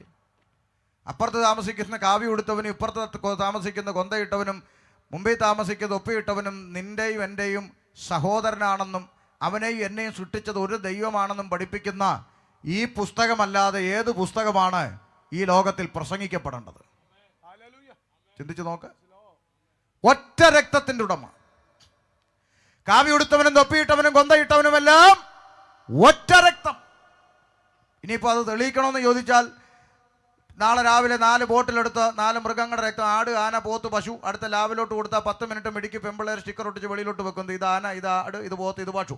കണ്ടുപിടിക്കാനുള്ള സംവിധാനം ലാബിലുണ്ട്. വീണ്ടും 4 ബോട്ടിലെടുക്കണം. ഒന്നിൽ ഇവിടെ അടുത്തുള്ള അമ്പലത്തിലെ പൂജാരിയുടെ രക്തം, മറ്റൊന്നിൽ കത്തോലിക്ക പള്ളിയിൽ അച്ഛൻ്റെ രക്തം, ഇനി ഒന്നിൽ ജമാഅത്ത് പള്ളിയിലെ മുസ്ലിയാരുടെ രക്തം, ഇനി ഒന്നിൽ നമ്മുടെ ഉപദേശിയുടെ രക്തം. അതേ ലാബിൽ കൊടുത്താൽ ഏതെങ്കിലും പിള്ളേർ ഒട്ടിച്ച് വരും. ഇതേ മാറിപ്പോവല്ലേ, മൂല ഇരിക്കുന്ന മുസ്ലിയാർ, അറ്റത്തിരിക്കുന്ന പൂജാരി മേപ്പോട്ട് വെച്ചിട്ടുണ്ട്, പള്ളിയിലച്ഛനെന്ന് തരുമോ?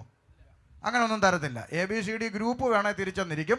പിള്ളേർ ഇറങ്ങി വന്നിട്ട് പറയുന്നേ മനുഷ്യൻ്റെ സമയം മെനക്കെടുത്തരുത്, ഇതെല്ലാം മനുഷ്യൻ്റെ രക്തം എന്ന് പറയും, മനുഷ്യൻ്റെ രക്തം. അതുകൊണ്ടാണ് നമ്മുടെ നാട്ടിൽ രക്തം കൊടുക്കുമ്പോൾ ആർക്കും വലിയ മസിലൊന്നും ഇല്ലല്ലോ. ഹിന്ദുവിനിപ്പോൾ രക്തം വേണം, ഹിന്ദുവിൻ്റെ തന്നെ വേണമെന്ന് പറയുമോ? ഇല്ല. മുസൽമാൻ രക്തം വേണം, ജമാഅത്തിൽ നിന്ന് തന്നെ വേണമെന്ന് പറയുമോ? ഇല്ല. എവിടെയെങ്കിലും വാട്സാപ്പ് ഗ്രൂപ്പ് ഉണ്ടോയെന്നേ നോക്കത്തുള്ളൂ രക്തം കിട്ടുന്നത്, അല്ലേ? അപ്പോൾ നോക്ക്, രക്തം കൊടുക്കുമ്പോൾ ആർക്കും ഒരു ബുദ്ധിമുട്ടുമില്ല. കൊന്തയും കുരിശും കഴുത്തിലിട്ട ക്രിസ്ത്യാനി ചെറുക്കൻ ബൈക്ക് ഓടിച്ച് പോയി ടിപ്പറിൻ്റെ അടിയിലോട്ട് ചെന്ന് കയറി തല പൊട്ടി, നാട്ടുകാർ പൊക്കിയെടുത്ത് മെഡിക്കൽ കോളേജിൽ കൊണ്ടുചെന്നു. ഡോക്ടർ പറഞ്ഞു ഇപ്പോൾ ഒരു കുപ്പി ബ്ലഡ് അടച്ചാൽ കൊച്ചിനെ രക്ഷിക്കാം. ക്രിസ്ത്യാനി ചെറുക്കൻ്റെ ക്രിസ്ത്യാനി അമ്മ ക്രിസ്ത്യാൻ്റെ കുഞ്ഞിന് ആര് ബ്ലഡ് കൊടുക്കുമെന്ന് കരഞ്ഞു. തൊട്ടടുത്ത ബെഡിൽ അമ്മയ്ക്ക് കൂട്ടിരിക്കാൻ വന്ന കാവി കൊടുത്ത് RSSകാരൻ പറഞ്ഞു അമ്മ കരയണ്ട അമ്മ, ഞാൻ തരാം ബ്ലഡ്. വേണ്ട, നീ BJP അല്ലേ, ഇന്ന് വരെ ഒരു തള്ള പറഞ്ഞിട്ടുണ്ടോ? പറഞ്ഞിട്ടില്ല, പറയത്തുമില്ല. ഉണ്ടോ? പറയത്തില്ലെന്നേ. പക്ഷേ മനുഷ്യന് സുബോധം ആശുപത്രിയിൽ കിടക്കലേ ഉള്ളൂ, പുറത്തിറങ്ങി കഴിയുമ്പോൾ ഇല്ല. പുറത്തിറങ്ങിക്കഴിഞ്ഞ് ആരോഗ്യമൊക്കെ വെച്ച് പിന്നെ ശരീരമൊക്കെ ഒന്ന് തിന്ന് കുടിച്ച് തടിച്ച് കൊടുത്ത് ഇല്ല ജിമ്മിലൊക്കെ പോയി ശരീരമൊക്കെ ഒന്ന് ഉരുട്ടി പിടിച്ച് അവിടെ ഇവിടെയൊക്കെ മുഴച്ച് പൊങ്ങി സഞ്ചരിക്കുന്ന ഇറച്ചി കട പോലെ നടക്കുമ്പോൾ എവൻ്റെ ചിന്ത ആരെ എന്തും ചെയ്യാവുന്ന, അവിടെ ആ പ്രശ്നം. അതുകൊണ്ട് മനുഷ്യന്മാർ മനസ്സിലാക്കണം, ഒരൊറ്റ രക്തത്തിൻ്റെ ഉടമയായിട്ടാണ് സൃഷ്ടാവ് മനുഷ്യനെ സൃഷ്ടിച്ചത്. അതുകൊണ്ട് തന്നെ ആദാമ്യ രക്തത്തിൽ കലർന്ന പാപം സകല മനുഷ്യരിലേക്കും പ്രവേശിച്ചു. വേദപുസ്തകം പറയുന്നു ഒരു വ്യത്യാസവുമില്ല, സകല മനുഷ്യരും പാപത്തിലായി. അതല്ലെങ്കിൽ ഇനി ഉപദേശിമാർ പറയുന്ന പോലെ ക്രിസ്ത്യാനികൾ മാത്രം അങ്ങ് പാപിയായാൽ പോരെ എന്നാണ് ചോദ്യമെങ്കിൽ നാട്ടിലെ ജയിലുകളിൽ ക്രിസ്ത്യാനികൾ മാത്രമേ കാണാൻ പാടുണ്ടായിരുന്നുള്ളൂ. ബാക്കിയുള്ളവർക്കൊന്നും പാപമില്ലെങ്കിൽ അവിടെ മുസ്ലിങ്ങളും കാണരുത്, ഹിന്ദുക്കളും കാണരുത്. പക്ഷേ സംഗതി അങ്ങനല്ല. തോമസ് കുട്ടിയും പ്രതി, മുഹമ്മദ് കുട്ടിയും പ്രതി, നാരായണൻ കുട്ടിയും പ്രതി, എല്ലാ കുട്ടികളും പ്രതിയാണ്. അപ്പം വേദപുസ്തകം പറയുന്ന ഒരു വ്യത്യാസവും ഇല്ല. മനുഷ്യനായി പിറന്ന സകലരുടെ അകത്തേക്ക് ഈ പാപമെന്ന് പറയുന്ന ഇരുട്ട് പ്രവേശിച്ചു. അപ്പൊ മനുഷ്യന്റെ അകത്ത് പ്രവേശിച്ചു. അപ്പൊ ഈ വാക്യം ഒന്ന് ശ്രദ്ധിച്ചേ, ഭൂതലത്തിലെങ്ങും കുടിയിരുപ്പാൻ ദൈവം. ശ്രദ്ധിച്ചോണേ പറയുന്ന ചിന്ത, ഭൂതലത്തിലെങ്ങും കുടിയിരുപ്പാൻ ദൈവം. അപ്പൊ ദൈവം എന്ന് പറഞ്ഞാൽ ഏതെങ്കിലും ഒരു വില്ലേജിൻ്റെ അകത്ത് ഒതുങ്ങുന്ന പുള്ളി അല്ല, ഏതെങ്കിലും ഒരു പഞ്ചായത്തിൻ്റെ അകത്ത് ഒതുക്കാൻ പറ്റുന്നവൻ അല്ല. ഈശ്വരൻ പടച്ചവൻ സൃഷ്ടാവെന്ന് പറഞ്ഞാൽ ഏതെങ്കിലും ഒരു പഞ്ചായത്തിലോ വില്ലേജിലോ ഒതുക്കാൻ പറ്റുന്ന പുള്ളി അല്ല. ദൈവം ഏതെങ്കിലും ഒരു ജില്ലക്കകത്ത് തളച്ചിടാൻ പറ്റുന്നവൻ അല്ല. ദൈവം ഇനി മുതൽ പിന്നെ കോട്ടയം ജില്ലയിലുണ്ട്, ബാക്കിയുള്ള ജില്ലക്കാരൊക്കെ ഇങ്ങോട്ട് വന്നു എന്ന് പറയാൻ പറ്റത്തില്ല. ദൈവത്തെ ഒരു ജില്ലയിലും തളച്ചിടാൻ പറ്റത്തില്ല. മനസ്സിലാക്കുന്നുണ്ടോ? മൂക്കി ശ്വാസമുള്ള പേട്ട് മനുഷ്യൻ്റെ കൽപ്പനയ്ക്കനുസരിച്ച് താളം ചവിട്ടുന്നവനല്ല സൃഷ്ടാവായ ദൈവം. മൂക്കി ശ്വാസമുള്ള പേട്ട് മനുഷ്യൻ്റെ കൽപ്പനയ്ക്കനുസരിച്ച് ഇരിക്കാനും എഴുന്നേക്കാനും നടക്കാനും കടക്കാനും അടയ്ക്കാനും തുറക്കാനും നിൻ്റെ കീഴെ പണിയെടുക്കുന്ന ബംഗാളി അല്ല ദൈവം. നിൻ്റെ കീഴെ പണിയെടുക്കുന്ന ബംഗാളിയോട് പറഞ്ഞ് അവൻ ചിലപ്പോൾ കേൾക്കും, ശരി സേട്ടാ അങ്ങനെ ചെയ്യാം സേട്ടാ എന്നവൻ പറയും. അതുപോലെ മനുഷ്യൻ്റെ കൽപ്പനകൾക്കും വാക്കുകൾക്കും അനുസരിക്കുന്ന ഒന്നല്ല സൃഷ്ടാവായ ദൈവം. MBBS MD ഡിഗ്രിയൊക്കെ പഠിച്ച ഡോക്ടർമാർ അവരെ കൊണ്ടാവുന്ന പണി 58 ചെയ്തേ ചൊടുവി പറയുന്നൊരു പദമുണ്ട്, ഞങ്ങളെ കൊണ്ട് ഒക്കുന്നതെല്ലാം ഞങ്ങൾ ചെയ്തിട്ടുണ്ട്, ഇനി നിങ്ങൾ ദൈവത്തോട് പ്രാർത്ഥിക്കാൻ. സകലമാന ഡിഗ്രിക്കും മേലെയാണ് ദൈവം. മനസ്സിലായോ? ഇവിടെ മൂക്കി ശ്വാസമുള്ള പേട്ട് മനുഷ്യൻ ദൈവത്തെ അനുസരിപ്പിക്കാൻ നോക്കുക. അത് നമ്മുടെ ആളുകളും കുറച്ചൊക്കെ കരുതിയിരിക്കണം. ഇപ്പോൾ കുറേ പിള്ളേർ സെറ്റ് ഇറങ്ങിയിട്ടുണ്ട്, സ്റ്റേജിൽ കയറി ആത്മാവ് ഇപ്പോൾ തന്നെ ശക്തിയോടെ ഇറങ്ങട്ടെ വ്യാപരി. ഇവൻ പറയുമ്പോൾ കയറാനും ഇറങ്ങാനും ഇവൻ്റെ വേലക്കാരനല്ല പരിശുദ്ധാത്മാവ്. ഇതൊക്കെ ഇച്ചിരി ഗൗരവമുള്ള വിഷയമാണ്. ഇതൊക്കെ പറയുമ്പോൾ നമ്മുടെ ആളുകൾക്ക് ഇഷ്ടപ്പെടത്തില്ല. ശുശ്രൂഷ പിള്ളേർ കളിയല്ല, കുഞ്ഞുകളിയല്ല. സ്റ്റേജിൽ കയറി കിടന്ന് എന്തെല്ലാം വിക്രിയകളാണെന്നറിയാമോ? അടുത്തിരിക്കുന്നവരെ നോക്കി പല്ലിളിച്ച് പിന്നെ ഒന്ന് കുലുക്കി ആട്ടി, ഇതൊക്കെ ഇപ്പം നടക്കുന്നത്. മര്യാദയ്ക്ക് കർത്താവിന് പാടി ശുശ്രൂഷ ചെയ്യുന്നവരൊന്നും ഇപ്പോൾ ആവശ്യം ഇല്ല. സ്തോത്രം, മനസ്സിലായോ? പണ്ടൊക്കെ അങ്ങനെ ആയിരുന്നു, പരിശുദ്ധാത്മാവിനെ പ്രാപിച്ചോ എന്ന് ചോദിക്കും. ഇന്നിപ്പോൾ അതൊന്നുമില്ല. ഇന്നിപ്പം വരി മാറ്റിയാൽ മതിയെന്നാണ് പറയുന്നത്. DJ അങ്ങനെ തന്നെ കിടന്നോട്ടെ, വരി മാറ്റിയാൽ മതിയെന്നാണ് പറയുന്നത്. കാര്യം ഇപ്പം നമ്മുടെ ഉപദേശിമാരൊക്കെ ഇതിനൊക്കെ കൈയടിക്കുന്നത് കാണുമ്പോഴാണ് ഈ പറഞ്ഞു പോകുന്നത്. ഉപദേശിമാർ പറയും അപ്പോൾ പണ്ടത്തെ കാലമൊന്നും നമ്മൾ പിള്ളേരെ അങ്ങനൊന്നും ഇച്ചിരി അഡ്ജസ്റ്റ്മെൻ്റൊക്കെ വേണമെന്ന്. ഇനിയിപ്പോൾ നമ്മുടെ ആരാധനയൊക്കെ കർത്താവിൻ്റെ വരവ് താമസമെങ്കിൽ DJ ലെവലിലാകും. ഇവരൊക്കെ ജീവനോട് ഉള്ളിടത്തോളം ഇങ്ങനെയൊക്കെ പോകും. ഇനി അത് കഴിഞ്ഞ് വരുമ്പം എന്താകുമെന്ന് കണ്ടറിയണം. സ്തോത്രം. സങ്കടം കൊണ്ട് പറയുക. പിന്നെ വരി അങ്ങ് മാറ്റി എഴുതി എളുപ്പമുണ്ടല്ലോ. മറിയ അമ്മ കരഞ്ഞല്ലേ പെറ്റത്, അങ്ങനെ ആക്കിയാൽ മതി. വരി മാറ്റിയാൽ മതി. ഉണ്ണീശോയെ അവളല്ലേ പെറ്റത്. എന്തെല്ലാം വേഷം കിട്ടാമെന്നറിയാം. ഒരു കാര്യം മനസ്സിലാക്കണം ദൈവദാസന്മാരെ, ഞാനിത് പറയുന്നത്, പിതാവായ ദൈവം എന്ന് കേൾക്കുമ്പോൾ, അല്ലെങ്കിൽ യഹോവയായ ദൈവം എന്ന് കേൾക്കുമ്പോൾ നമ്മുടെ ഹൃദയത്തിൽ എത്ര ബഹുമാനവും ഭയവും ഭക്തിയും വരുന്നുണ്ടോ, അതിലൊരു തരി കുറയാതെ പുത്രനെന്ന് കേൾക്കുമ്പോഴും പരിശുദ്ധാത്മാവെന്ന് കേൾക്കുമ്പോഴും ഉണ്ടാകണ്ടേ എന്നാണ് എൻ്റെ ചോദ്യം. കാരണം ദൈവിക തൃത്വത്തിൽ 3 ആളത്വങ്ങളും ഏറ്റക്കുറച്ചിലില്ലാത്ത ദൈവമല്ലേ. അങ്ങനെങ്കിൽ മനുഷ്യൻ പരിശുദ്ധാത്മാവിനെ കമാൻഡ് ചെയ്താൽ അത് പിതാവിനെ കമാൻഡ് ചെയ്യുന്നത് പോലെയും പുത്രനെ കമാൻഡ് ചെയ്യുന്നത് പോലെയും തന്നെ അല്ലേ? അതാ ഈ പറയുന്ന നമ്മുടെ പിള്ളേർക്ക് പറഞ്ഞു കൊടുക്കണമെന്ന്. ഈ വീഡിയോയുടെ മുമ്പിൽ കയറി വേഷം കെട്ടോ ഇതൊന്നും അല്ല കേട്ടോ, കുഞ്ഞുകളിയൊന്നും അല്ല ശുശ്രൂഷ. അത് മനസ്സിലാക്കിക്കോണം. ഞാൻ വിശ്വാസികളോടും ഒരു ബോധത്തിന് വേണ്ടി പറയുക, ബൈബിൾ എടുത്ത് പിള്ളേരെ കൊടുത്തിട്ട് അമ്മ മൊബൈലും പിടിച്ചുകൊണ്ട് നിൽക്കുക ചെറുക്കനെ വൈറലാക്കാൻ. കൊച്ചിനെ വൈറലാക്കാൻ കളിപ്പിക്കാനുള്ള കളിപ്പുസ്തകമല്ല വിശുദ്ധ തിരുവെഴുത്ത്. ഇത് ദഹിപ്പിക്കുന്ന അഗ്നിയാണെന്ന് കൂടി ഓർത്തോണം. ഞാൻ ഇതൊക്കെ പറയുന്നതുകൊണ്ട് സൗകര്യമുള്ളവർ വിളിച്ചാൽ മതി. ഞാൻ ഈ വേദി തപ്പി നടക്കുന്ന ആളൊന്നുമല്ല. എനിക്ക് കവലയുണ്ട് പ്രസംഗിക്കാൻ. അതുകൊണ്ട് അതൊന്നും എന്നെ ബാധിക്കുന്ന കാര്യമില്ല. പക്ഷേ ദൈവത്തോടൊരു നീതി പുലർത്തണമെങ്കിൽ നമ്മൾ ഈ കാര്യങ്ങൾ ദൈവദാസന്മാർ ശ്രദ്ധിക്കാൻ വേണ്ടി പറയുക. പിള്ളേർ കയറി കിടന്നങ്ങോട്ട് ഇപ്പോൾ തന്നെ കൊച്ചു പേട്ട് പിള്ളേരൊക്കെ അച്ഛാ ഇത് കാണുമ്പോൾ ഇവന്മാർ നല്ല അടി കൊടുത്ത് സ്കൂളിൽ പറഞ്ഞു കൊണ്ടുവരുന്ന വരെ പേട്ട് പിള്ളേരെയൊക്കെ സ്റ്റേജിൽ കയറ്റിയിട്ട് അന്യഭാഷയും പറഞ്ഞ് ഇവനത് കളിയാണോ ഇത്? അതിന് വേണം ഒരു നേരത്തെ പറഞ്ഞ പോലെ വാക്യവും കൂടെ കൂട്ടുപിടിക്കും. എന്തോ വാക്യം? ജ്ഞാനികൾക്കും വിവേകികൾക്കും മറച്ചു വെച്ചത് ശിശുക്കൾ. ഇവനാണോ ശിശു? വേദപുസ്തകം പറയുന്ന ശിശു എന്താണെന്ന് ആദ്യം പഠിക്കണം. എന്തുവാ? ഇപ്പോൾ ജനിച്ച ശിശുക്കളെ പോലെ രക്ഷയ്ക്കായി വളരുവാൻ വചനമെന്ന മായമില്ലാത്ത പാൽ കുടിച്ച് ക്രിസ്തു എന്ന തലയോളം വചനത്തിൽ വളരണം. രക്ഷിക്കപ്പെട്ടവനെയാ, പുതുതായി ജനിച്ചവനെയാ ലേഖനം ശിശു എന്ന് പറയുന്നത്. അല്ലാതെ രക്ഷ എന്തുവാന്ന് പോലും തിരിച്ചറിവില്ലാത്ത ഈ പിള്ളേർ. നാളൊരുത്ത ഒരു അമ്മച്ചിയുടെ തല മുടിക്ക് കുത്തിപ്പിടിച്ചിട്ട് ഇപ്പോൾ തന്നെ ഞാൻ അഴിയട്ടെന്ന് ഈ പെണ്ണുമ്പിള പിന്നെ വീട്ടിൽ നിന്ന് തയ്യാറായിട്ട് വന്ന കിടന്ന് ആടുക. ഇപ്പം ഞാൻ നിന്നെ കത്തിക്കുകളയാന്ന്. അപ്പം കത്തിക്കുക. അപ്പം ഞാനിത് നോക്കിയപ്പം വീഡിയോ കണ്ടപ്പം കൂടെ ഇരിക്കുന്ന കുറേ ഉപദേശിമാർ ചാടി എഴുന്നേറ്റ് അങ്ങ് തുള്ളുന്നു ഇത് കണ്ടിട്ട്. അപ്പം അതിൽ ഒരാൾ എനിക്ക് നല്ല പരിചയമുള്ള അടുപ്പമുള്ള ആളും. അപ്പോൾ എനിക്ക് ഇച്ചിരി ചൂട് പിടിച്ചു. ഞാൻ പുള്ളിയുടെ ഫോണിൽ വിളിച്ചു. ഞാൻ പറഞ്ഞു, ഞാൻ ഷമീർ കൊല്ലവാ. എന്നാ പാസ്റ്ററെ? മീറ്റിംഗ് നേരത്തെ നടന്നതാണ് കേട്ടോ. വീഡിയോ ഞാൻ കണ്ടപ്പം വിളിച്ചെന്നാണ് പറഞ്ഞു, അല്ല നടന്നുകൊണ്ടിരിക്കുമ്പോഴല്ല.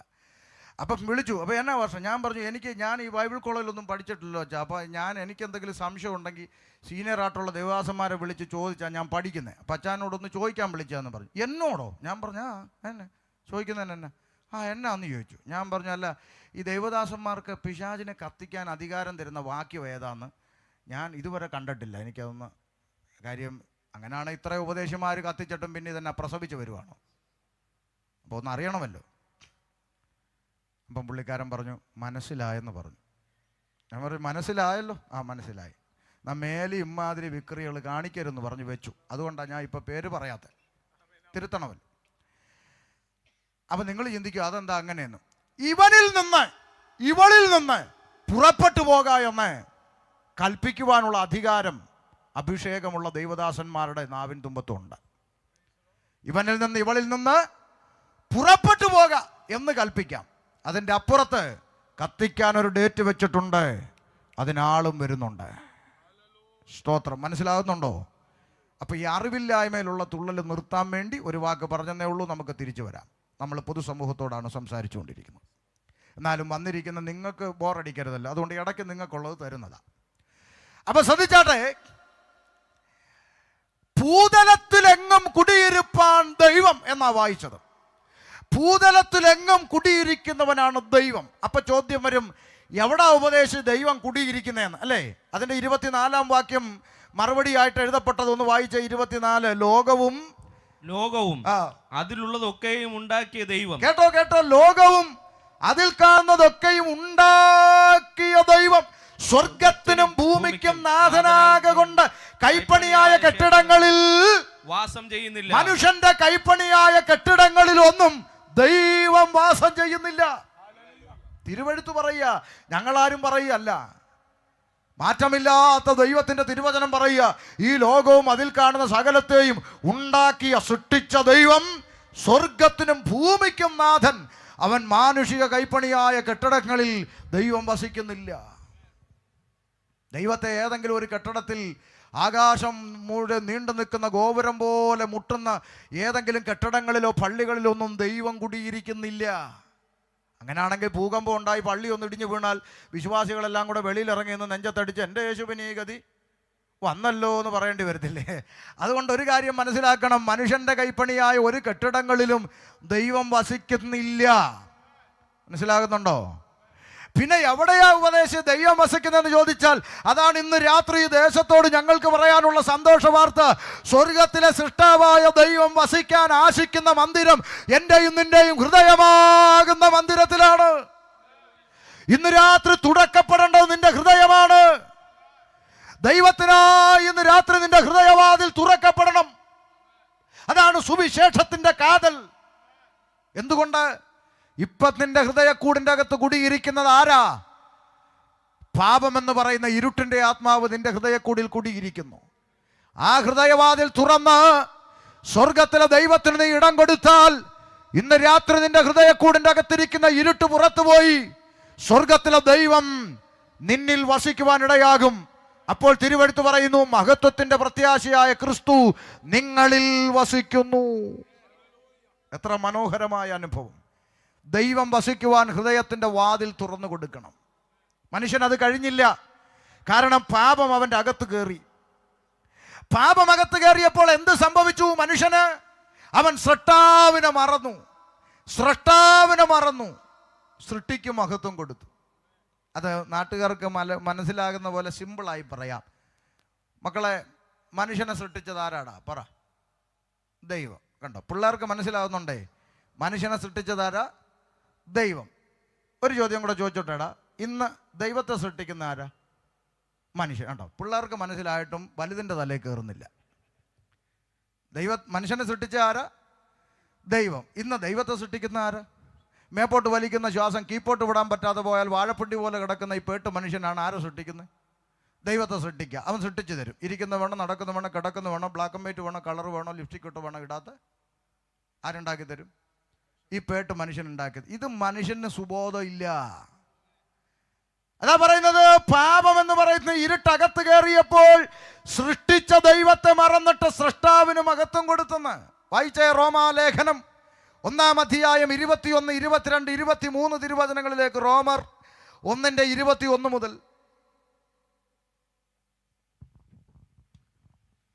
അവർ ദൈവത്തെ അറിഞ്ഞിട്ടും. കണ്ടോ? മനുഷ്യൻ ദൈവത്തെ അറിഞ്ഞിട്ടും ഒരു ദൈവമുണ്ട്, ഒരു സൃഷ്ടാവുണ്ട് എന്ന് മനുഷ്യൻ അറിയാമായിരുന്നിട്ടും അവനെ ദൈവമെന്ന് ഓർത്ത് മഹത്വീകരിക്കുകയോ മഹത്വം കൊടുക്കുകയോ നന്ദി കാണിക്കുകയോ ചെയ്യാതെ തങ്ങളുടെ നിരൂപണങ്ങളിൽ വ്യർത്ഥരായി തീർന്നു. അവരുടെ വിവേകമില്ലാത്ത ഹൃദയം ഇരുണ്ടുപോയി. മനുഷ്യന്റെ ഹൃദയത്തിന്റെ അകത്ത് ഇരുട്ട് പ്രവേശിച്ചു. അപ്പോൾ എന്ത് സംഭവിച്ചു? വായിച്ചേ.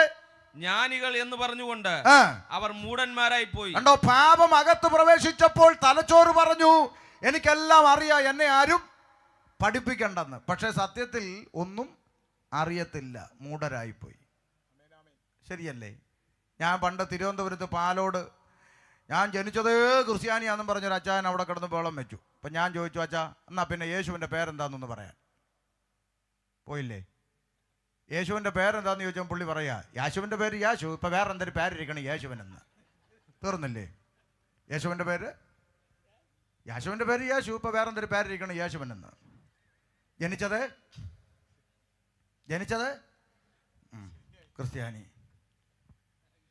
ദൈവം നമ്മോടുകൂടെ എന്ന അർത്ഥമുള്ള ഇമ്മാനുവേൽ എന്ന പേർ വിളിക്കപ്പെടുമെന്ന് തിരുവഴുത്തിലുണ്ട്. പക്ഷെ അച്ചായം കണ്ടിട്ടില്ല. കാര്യം എന്താ? ബൈബിൾ തുറന്നാലല്ലേ കാണും. ബൈബിൾ എടുത്ത് ഷോക്കേഴ്സിൽ വെച്ച് കറണ്ട് ചാർജിൻ്റെ കോപ്പിയും കരപടച്ചതിൻ്റെ രസീതും തൊഴിലുറപ്പിൻ്റെ ചീട്ടും നോട്ടീസും എല്ലാം വെച്ച് ബൈബിൾ എടുത്ത് ഷോക്കേഴ്സിൽ വെച്ച് എമ്പരത്തിപ്പൂവും പറിച്ചിട്ട് ചന്ദനത്തിരിയും കത്തിച്ച് പുകച്ച് ബൈബിൾ ഷോക്കേഴ്സിൽ വെച്ച് റോഡിൽ കൂടെ ഓലക്കാലം പിടിച്ചുകൊണ്ട് നടക്കുക. അപ്പോൾ പിന്നെ എങ്ങനെ ഇതിൻ്റെ അകത്തുള്ളത് മനസ്സിലാകുന്നത്? അപ്പോൾ ഇതിൻ്റെ അകത്തുള്ളത് മനസ്സിലാകണമെങ്കിൽ ഇവിടുത്തെ പെന്തിക്കോസ് ഉപദേശിമാർ പറയുന്നൊന്നും കേൾക്കണമെന്നൊന്നും ഞങ്ങളാരും പറയുന്നില്ല. ഇതിൻ്റെ അകത്തുള്ളത് മനസ്സിലാക്കണമെങ്കിൽ പുസ്തകം തുറന്നൊന്ന് വായിക്കണം, അത്രേ ഉള്ളൂ. വീട്ടിൽ തിരുവചനം നൽകപ്പെട്ടിട്ടുണ്ട്, അത് തുറന്ന് വായിക്കണം, അത്രേ പറയുന്നുള്ളൂ. അല്ല ഇവിടെ ആരും ഉപദേശിമാരുടെ പുറകെ വരണമെന്നൊന്നുമില്ല, വേദപുസ്തകം വായിച്ചാൽ മതി. അപ്പം ശ്രദ്ധിച്ചേ, ഇവിടെ പറയുക ജ്ഞാനികളെന്ന് പറഞ്ഞുകൊണ്ട് അവർ മൂഢരായി പോയി. എന്നിട്ട് എന്ത് ചെയ്തു? വായിച്ചേ. അക്ഷയനായ ദൈവത്തിന്റെ തേജസ്സിനെ അവർ ക്ഷയമുള്ള മനുഷ്യൻ, പക്ഷി, നാൽക്കാലി, ഇഴജാതി എന്നിവിടെ രൂപസാദൃശ്യമായി മാറ്റിക്കളഞ്ഞു. പാപം അകത്ത് കയറിയപ്പോൾ സൃഷ്ടാവിനെ അങ്ങ് മറന്നു. എന്നിട്ട് സൃഷ്ടാവിന് കൊടുക്കേണ്ട മഹത്വം സൃഷ്ടിക്ക് കൊടുത്തെന്നായി വായിച്ച്. കിട്ടിയോ? സൃഷ്ടിക്ക് കൊടുത്തു, ദൈവത്തെ അങ്ങ് വിട്ടു. എന്നിട്ട് മഹത്വം ആർക്ക് കൊടുക്കാൻ തുടങ്ങി? മനുഷ്യന് മഹത്വം കൊടുക്കാൻ തുടങ്ങി. അപ്പോൾ ഇവിടെ ആരുണ്ടായി? ആൾ ദൈവങ്ങൾ. ഇപ്പോൾ ആൾ ദൈവങ്ങളെ തട്ടിയിട്ട് നടക്കാൻ മേലെ. ഓരോ ആഴ്ച ഓരോ പഞ്ചായത്തിൽ നിന്ന് വരിക. ചില മാസങ്ങൾക്ക് മുമ്പ് ഞാനും പത്രത്തിൽ വായിച്ചു, കേരളത്തിൽ അറിയപ്പെടുന്ന ഒരാൾ ദൈവത്തിന് പനിയാണ്, പ്രാർത്ഥിക്കണമെന്ന്. എന്നിട്ടും മനസ്സിലാകാത്ത മണ്ടൻ മലയാളി. ശ്രദ്ധിച്ചേ, മനുഷ്യന് മഹത്വം കൊടുത്തു, ആൾ ദൈവങ്ങളുണ്ടായി. അടുത്ത എന്തുവാ വായിച്ചേ? മനുഷ്യൻ. പിന്നെന്തുവാ വായിച്ചേ? പക്ഷി, പിന്നെ നാൽക്കാലി, പിന്നെ ഇഴജാതി എന്നിവിടെ രൂപസാദൃശ്യമായി മാറ്റിക്കളഞ്ഞു. ദൈവത്തിന് കൊടുക്കേണ്ട മഹത്വം മനുഷ്യന് കൊടുത്തു, പക്ഷിക്ക് കൊടുത്തു, നാൽക്കാലിക്ക് കൊടുത്തു, ഇഴജാതിക്ക് കൊടുത്തു. ഇവിടെ പാരമ്പര്യം പറയുന്ന ക്രിസ്ത്യാനി ഈ 4 കൂടെ പിടിച്ച് ഒരു കണ്ണാടി കൂട്ടിലാക്കി ജംഗ്ഷനിൽ വെച്ച് മഹത്വം കൊടുത്തുകൊണ്ടിരിക്കുന്നു. മനസ്സിലായോ? നാൽക്കാലി മേലെ, മനുഷ്യൻ കീഴെ, ഇഴജാതി, പിന്നെ ഇഴജാതിക്ക് 2 ചിറവും കൂടെ. അപ്പം പൂർത്തിയായി. എന്നിട്ടും പറയുക ജനിച്ചത്. ഒന്ന് ശ്രദ്ധിച്ചേ, പാപം അകത്ത് കയറിയപ്പോൾ സൃഷ്ടാവിനെ അങ്ങ് മറക്കുക, ദൈവത്തിന് കൊടുക്കേണ്ട മഹത്വം പങ്കുവെക്കുക. വേദപുസ്തകം പറയുന്നു, ഞാൻ യഹോവയായ ദൈവമാകുന്നു, എൻ്റെ സ്തുതി, എൻ്റെ മഹത്വം ഞാൻ മറ്റൊരുത്തനും വിട്ടുകൊടുക്കുകയില്ല. ദൈവത്തിന് കൊടുക്കേണ്ട മഹത്വം പങ്കുവെക്കപ്പെടാൻ പാടില്ല. എന്നാൽ പാപം ഇരുട്ട് അകത്ത് കയറി മനുഷ്യന്റെ ഹൃദയം ഇരുണ്ടു പോയപ്പോൾ അവൻ സൃഷ്ടാവിനെ മറന്ന് സൃഷ്ടിക്ക് മഹത്വം കൊടുത്തു. കേൾക്കൂ പ്രിയപ്പെട്ടവരെ, പാപത്തിൽ വീണുപോയ മനുഷ്യവർഗത്തെ രക്ഷിപ്പാൻ സ്വർഗത്തിലെ ദൈവം ഒരു പദ്ധതി ഒരുക്കി. ആ പദ്ധതി പ്രവാചകന്മാരിലൂടെ വെളിപ്പെടുത്തി. എന്താ? യേശുക്രിസ്തു ഭൂമിയിൽ പിറക്കുന്നതിന് ഏകദേശക്കണക്ക് പണ്ഡിതന്മാരുടെ അഭിപ്രായത്തിൽ ഏകദേശക്കണക്ക് ഒരു 700-ൽ പരം വർഷങ്ങൾക്ക് അപ്പുറത്ത് യെശയ്യാവെന്ന് പറയുന്ന പ്രവാചകൻ വിളംബരം ചെയ്തു, കന്യക ഗർഭിണിയായി ഒരു മകനെ പ്രസവിക്കും. പ്രിയപ്പെട്ടവരെ, ഇന്ന് പറഞ്ഞേ, കന്യക ഗർഭിണിയായ ഒരു, ഉറക്കെ പറഞ്ഞാട്ട്, കന്യക ഗർഭിണിയായ ഒരു മകനെ, അല്ലേ? എത്ര വർഷം മുമ്പാന്നാ ഞാൻ പറഞ്ഞേ? 700-ൽ പരം വർഷം മുമ്പല്ലേ? ദൈവം അയച്ച പ്രവാചകൻ 700-ൽ പരം വർഷങ്ങൾക്ക് മുമ്പ് മകനെ പ്രസവിക്കുമെന്ന് പറഞ്ഞു. പ്രസവിച്ചപ്പോൾ മോളായിപ്പോയോ? പറ അങ്ങോട്ട്. പിന്നെ ആരായിരുന്നു? മോൻ തന്നെ ആയിരുന്നു. അതാ ദൈവത്തിൻ്റെ പ്രവാചകൻ. ഇവിടെ കറങ്ങി നടക്കുന്ന പ്രവാചകൻ 6 മാസം ഉള്ളപ്പോൾ പറയും മോളാകട്ടോ, പ്രസവിച്ചപ്പോൾ മോനാ. പിന്നെ ആ വഴി പുള്ളിയെ കാണാനില്ല. കറങ്ങി നടക്കുന്ന പ്രവാചകനല്ല, ദൈവത്തിൻ്റെ പ്രവാചകൻ. ഇത് എപ്പോഴും ദൈവമക്കൾക്ക് പറ്റുന്ന മിസ്റ്റേക്ക് അവിടെയാണ്.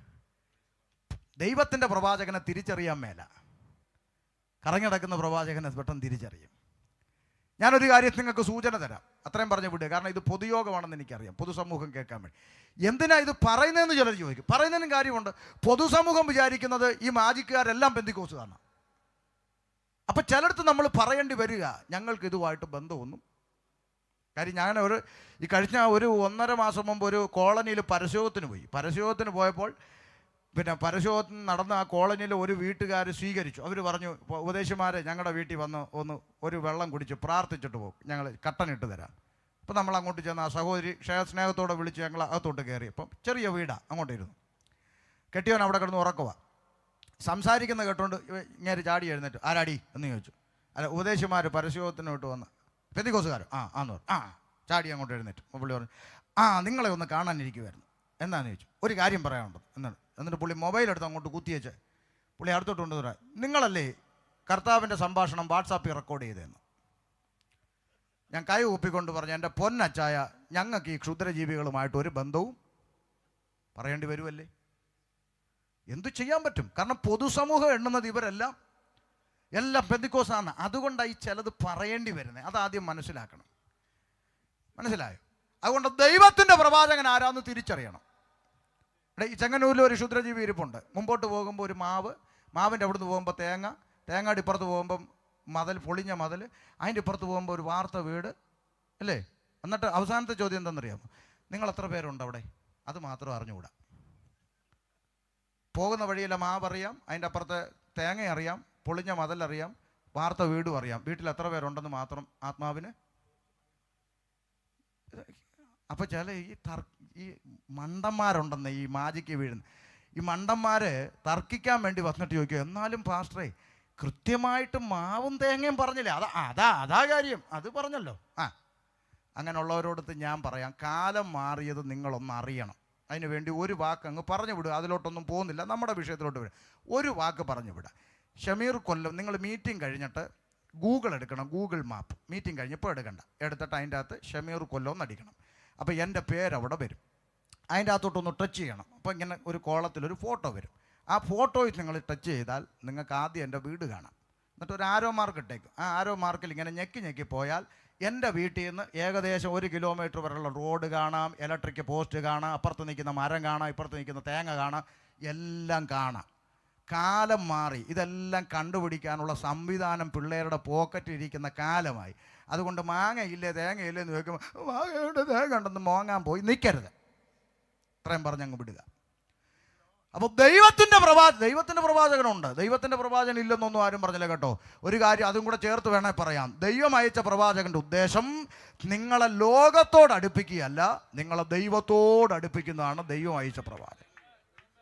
കൃത്യമായി യോഹന്നാൻ്റെ ലേഖനത്തിൽ എഴുതിയിട്ടുണ്ട്, ലൗകികന്മാരാകയാൽ അവർ ലോകത്തിലുള്ളത് പ്രവചിക്കുന്നു, ഞങ്ങൾ ദൈവത്തിൽ നിന്നുള്ളവരാകയാൽ ദൈവത്തിലുള്ളത് സംസാരിക്കുന്നു. ഈ ലോകത്തിൽ അത് കിട്ടും ഇത് കിട്ടില്ല അത് കിട്ടുമെന്ന് പറയുന്നതൊന്നും ദൈവത്തിൻ്റെ ആത്മാവല്ല. ഇനി ഉറപ്പിച്ച് വേണം ഒന്നുകൂടെ പറയാം, ഈ ചെങ്ങന്നൂർ പട്ടണത്തിൽ ദൈവമില്ലെന്ന് പറയുന്ന നിരീശ്വരവാദികളായ ആളുകളില്ലേ?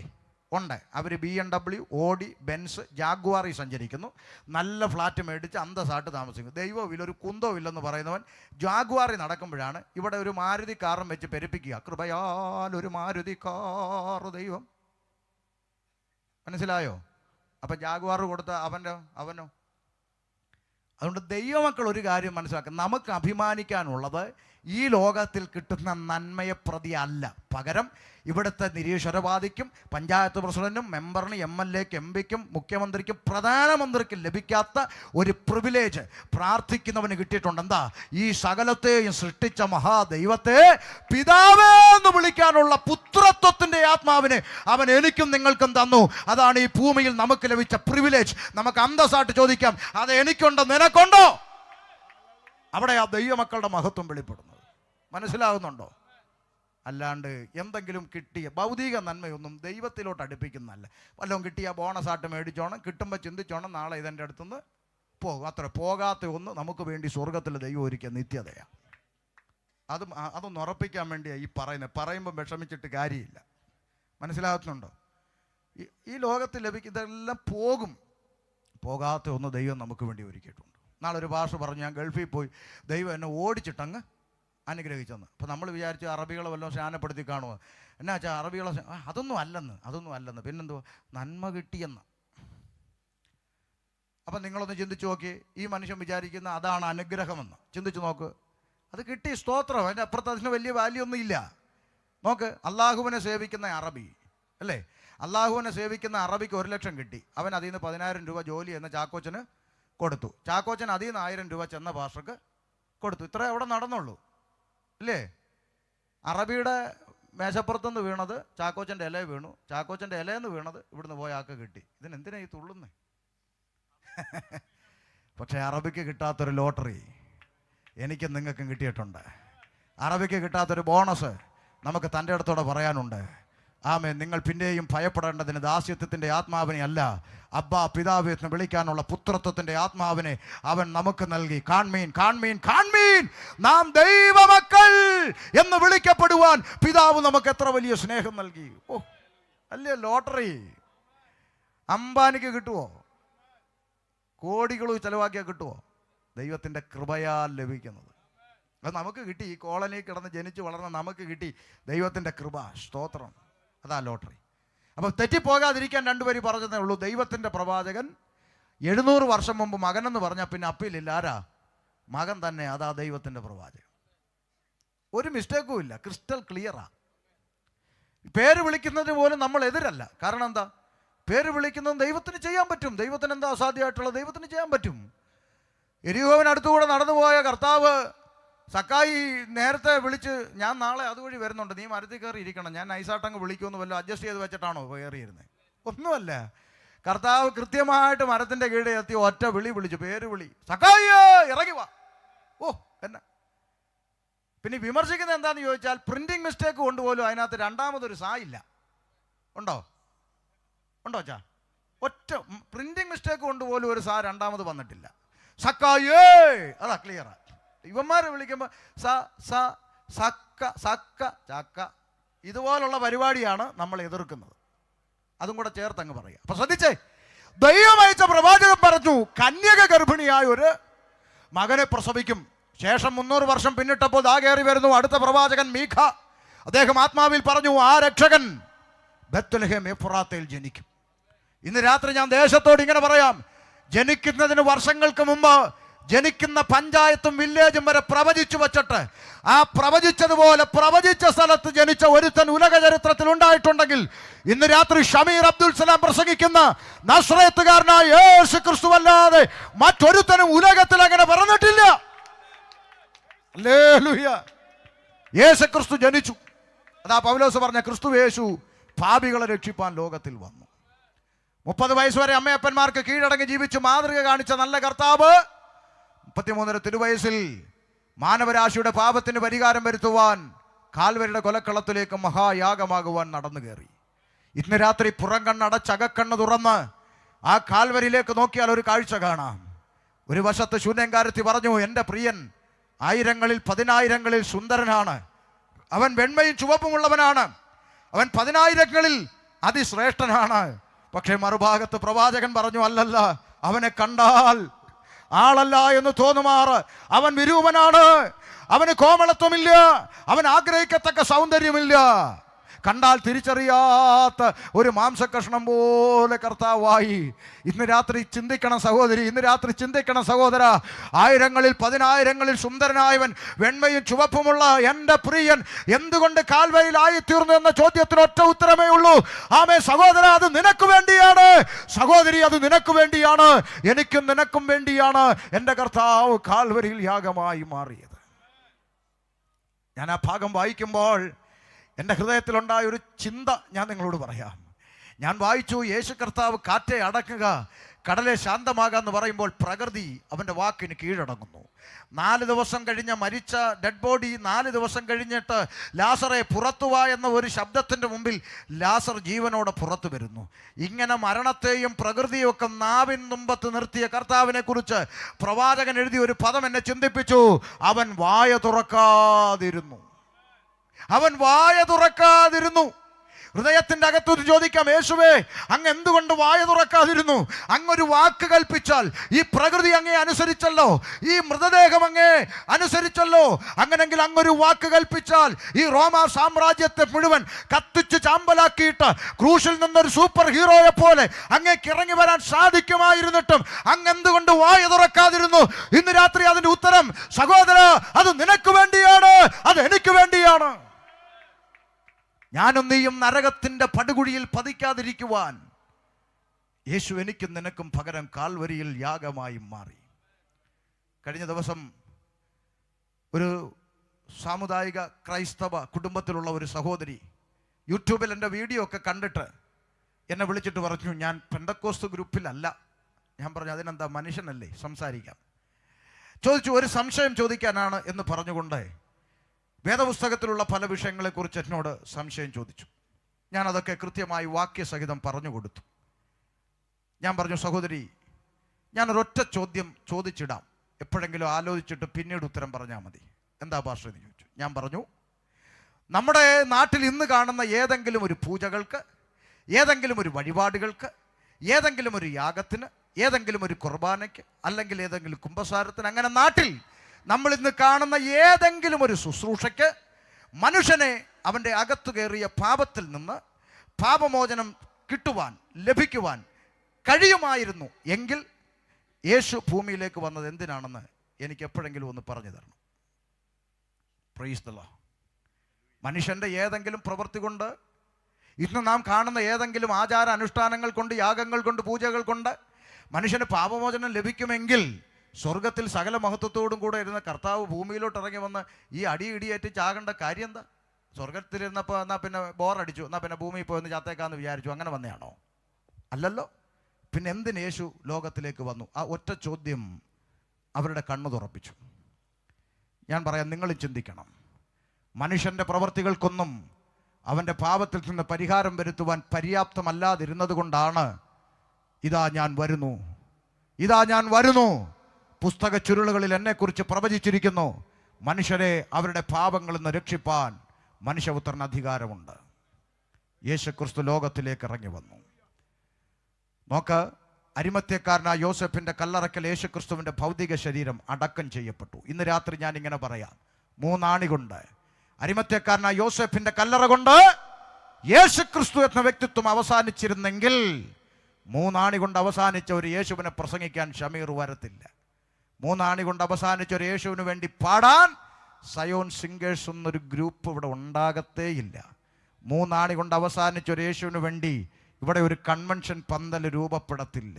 പിന്നെ എന്തുകൊണ്ട് പാടുന്നു, എന്തുകൊണ്ട് പ്രസംഗിക്കുന്നു ചോദിച്ചാൽ, ഞങ്ങൾ പാടുന്നതും പ്രസംഗിക്കുന്നതും കുമ്പനാട്ടും എടത്വായിലും പരുമലയിലും കുരിശുമലയിലും അടഞ്ഞു കിടക്കുന്ന ഒരു കല്ലറവാതിക്ക് നിന്നുകൊണ്ടല്ല, കണ്ണാടിക്കൂടിൻ്റെ മുമ്പിലല്ല.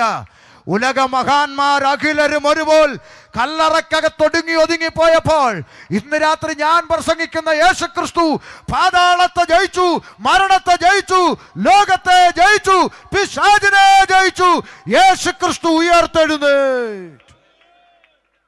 ഹല്ലേലൂയ. ഇന്ന് രാത്രി അത് വിശ്വസിക്കുന്നവർ ഇതിൻ്റെ അകത്തുണ്ടെങ്കിൽ കരമുയർത്ത് ദൈവത്തിന് മഹത്വം കൊടുക്കാം. എനിക്കെന്ത് സന്തോഷം. ഇന്ന് രാത്രി ഈ 8:50 യേശുക്രിസ്തു ജീവിക്കുന്നെന്ന് ഇവരെല്ലാം വിശ്വസിക്കുന്നു. സന്തോഷമല്ലേ? പിന്നെ കാരണം ഞങ്ങളുടെ നാട്ടിൽ പല ക്രിസ്ത്യാനികളുടെയും വീട്ടിൽ യേശു ചത്തുകുത്തി ഭിത്തിയെ കയറി. ഇവർ വിശ്വസിക്കുന്നു ജീവിക്കുന്നു. ജീവിക്കുന്നവനെ ഭിത്തിയിലാക്കാൻ സമ്മതിക്കുമോ? നിങ്ങളെല്ലാം ജീവനോട്ടിരിക്കുക. വീട്ടിൽ ചെല്ലുമ്പോൾ മക്കൾ നിങ്ങളുടെ ഫോട്ടോ എടുത്ത് മാലയിട്ട് വെച്ച് ആണി അടിച്ച് വെച്ച് തിരിയും കത്തിച്ചിട്ട് താൻ സമ്മതിക്കുമോ? അത്രയും ചിന്തിച്ചാൽ മതി. ജീവിക്കുന്നെന്ന് പറയുകയും മരിച്ചവനെ പോലെ ആക്കിയിരുത്തേക്കും ചെയ്യുക. സ്തോത്രം. ഇന്ന് രാത്രി കണ്ണു തുറക്കണം. മരിച്ചടക്കപ്പെട്ട് ഉയർത്തെഴുന്നേറ്റ് എനിക്കും നിനക്കും വേണ്ടി സ്വർഗത്തിൽ ദൈവത്തിൻ്റെ വലത്തുഭാഗത്ത് മധ്യസ്ഥനായി നിലകൊള്ളുന്ന ക്രിസ്തു, കല്ലേറുകൊണ്ട് മരണത്തിലേക്ക് പോകാൻ ഒരുങ്ങിയ സ്തേഫാനോസ് ആത്മനിറവിൽ ഉയരത്തിലേക്ക് നോക്കിയപ്പോൾ സ്വർഗം തുറന്നിരിക്കുന്നതും ദൈവത്തിൻ്റെ മഹത്വവും വലത്തുഭാഗത്തെ ഭിത്തിയിൽ യേശുക്രിസ്തുവിൻ്റെ ഫോട്ടോയും കണ്ടെന്നല്ലടോ ക്രിസ്ത്യാനി. സ്വർഗം തുറന്നിരിക്കുന്നതും ദൈവത്തിൻ്റെ മഹത്വവും വലത്തുഭാഗത്തും മനുഷ്യപുത്രന് സദൃശനായവൻ ജീവനോടെ നിൽക്കുന്നതും കണ്ടു എന്നെഴുതിയിരിക്കുമ്പോൾ, ജീവനുള്ളവനെ മരിച്ചവനെ പോലെ ആക്കി വച്ചിരിക്കുന്നവനെ നിനക്കയ്യോ കഷ്ടം. മനസ്സിലായോ? യേശുക്രിസ്തു ജീവിക്കുന്നു. പാസ്റ്ററെ, ഞങ്ങൾക്കത് അറിയാം. പിന്നെ കണ്ണിന് കാണാൻ വേണ്ടി ജസ്റ്റ് ചുമ്മാ ഒന്ന് എന്തെങ്കിലും ഒന്ന് കാണണമല്ലോ എന്ന് ഓർത്ത് അങ്ങ് വെച്ചേക്കുന്നെന്നാ പറയുന്നത്. വെച്ചോ, കുഴപ്പമൊന്നുമില്ല, വെച്ചോ, കുഴപ്പമൊന്നുമില്ല. കണ്ണിന് കാണണമെങ്കിൽ വെച്ചോ. പക്ഷേ ഇച്ചിരി മര്യാദ കാണിക്കണം. എന്താ? ഉയർത്തെഴുന്നേറ്റ കർത്താവിനെ കുറിച്ച് യോഹന്നാൻ അപ്പോസ്തലൻ എഴുതി വെച്ചിരിക്കുന്നതുകൊണ്ട് 7 പൊൻനിലവിളക്കുകളുടെ നടുവിൽ മാറത്ത് പൊൻകച്ച കെട്ടിയവനായി, വെള്ളോടിന് സദൃശമുള്ള കാലുള്ളവനായി, അഗ്നിജ്വാല പോലെ തീക്കട്ട പോലെ തിളങ്ങുന്ന കണ്ണുള്ളവനായി, രാജമുടി ധരിച്ചവനായി, പെരുവെള്ളത്തിൻ്റെ ഇരച്ചിൽ പോലെ ശബ്ദം പുറപ്പെടുവിക്കുന്നവനായി, സൂര്യനേക്കാളും വെല്ലുന്ന തേജസ്സുള്ളവനായ തേജോമയനായ ക്രിസ്തു. വരയ്ക്കാൻ തൻ്റെ ഇടം ഉള്ളവനുണ്ടെങ്കിൽ വരപ്പിച്ചു പോയി. അല്ലാതെ പണ്ടത്തെ ഗോലി സോഡയുടെ കഴുത്ത് പോലെ കവിള് പൊട്ടി കണ്ണും കുഴിഞ്ഞിരിക്കുന്ന യേശുവിനെ വെച്ച് അപമാനിക്കരുത്. അത്രയേ ഉള്ളൂ. കവിള് പൊട്ടി കണ്ണും കുഴിഞ്ഞ് ബാബു ആനണിയെ പോലെ മുടിയും നീട്ടി വളർത്തി വല്ല കാര്യമുണ്ടോ? അതുകൊണ്ട് വെക്കണമെന്ന് നിർബന്ധമുണ്ടെങ്കിൽ കഴിവുള്ളവരെ കൊണ്ട് ഇതുപോലെ വരപ്പിക്കണം. അപ്പൊ യേശു ഉയർത്തെഴുന്നേറ്റു. തീർന്നില്ല. ഉയർത്തെഴുന്നേറ്റ കർത്താവ് സ്വർഗാരോഹണം ചെയ്യും മുമ്പ് തന്നെ അനുഗമിച്ച ശിഷ്യന്മാർക്ക് അന്ത്യകൽപ്പന കൊടുത്തു. എന്താ അന്ത്യകൽപ്പന?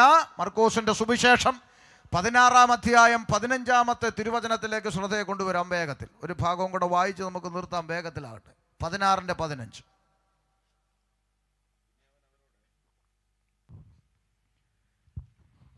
പിന്നെ അവൻ അവരോട്, നിങ്ങൾ ഭൂലോകത്തിലൊക്കെയും പോയി സകല സൃഷ്ടിയോടും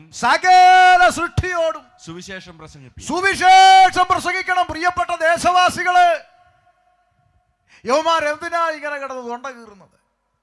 യവമാരെ കൊണ്ട് സഹിക്കാൻ മേലല്ലോ.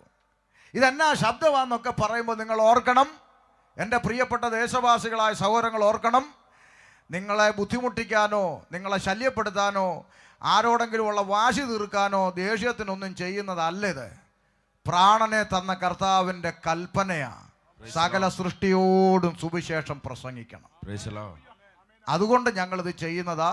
2-3 ദിവസം ഞങ്ങളെ സഹിക്കുന്നതിന് നന്ദി. ക്ഷമിക്കണം, വേറെ വാശിക്കൊന്നും ചെയ്യുന്നതല്ല കേട്ടോ, ആരെയും ദേഷ്യം പിടിപ്പിക്കാനൊന്നും ചെയ്യുന്നതല്ല. ഇത് സകല സൃഷ്ടിയോടും പ്രസംഗിക്കണമെന്നുള്ളത് പ്രാണനെ തന്ന കർത്താവിൻ്റെ കൽപ്പനയാണ്. അതുകൊണ്ടാണ് ഞങ്ങളിത് ചെയ്യുന്നത്. പിന്നെ ചില അണ്ണന്മാർ ഇത് ചെയ്യണ്ടെന്നൊക്കെ പറയും. അതൊക്കെ മനസ്സിലിരിക്കത്തെ. അതും കൂടെ ചേർത്ത് പറയാം. പിണറായി പറയുന്ന പോലെ വരട്ടലും ബലവേശലും ഒന്നും ഇങ്ങോട്ട് വേണ്ട. അപ്പൊ യേശു കർത്താവ് പറഞ്ഞു സകല സൃഷ്ടിയോടും സുവിശേഷം അറിയിക്കണം. ഇത് പറഞ്ഞിട്ട് കർത്താവ് സ്വർഗാരോഹണം ചെയ്യുന്ന രംഗം, ഒലിവുമലയിൽ നിന്ന് സ്വർഗാരോഹണം ചെയ്യുന്ന രംഗം വന്നു.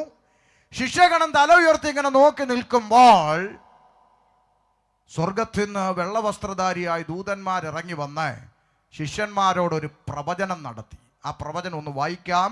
അപ്പോസ്തല പ്രവൃത്തി 1:11. വായിച്ചുകൂടെ ഉറക്കെ? 1:11. 1:11.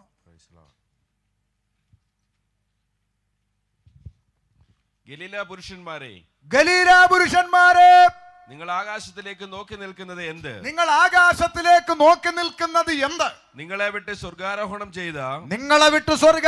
ചെയ്ത ഈ യേശുവിനെ സ്വർഗത്തിലേക്ക് പോകുന്നവനായി നിങ്ങൾ കണ്ടതുപോലെ തന്നെ അവൻ വീണ്ടും വരുമെന്ന് പറഞ്ഞു. ഇന്ന് രാത്രി ഞങ്ങൾ ഈ ദേശത്തോട് വിളംബരം ചെയ്യുന്നു.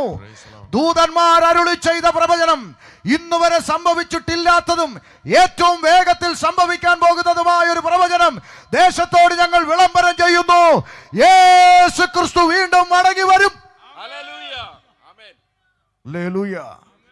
യേശു വീണ്ടും മടങ്ങി വരും.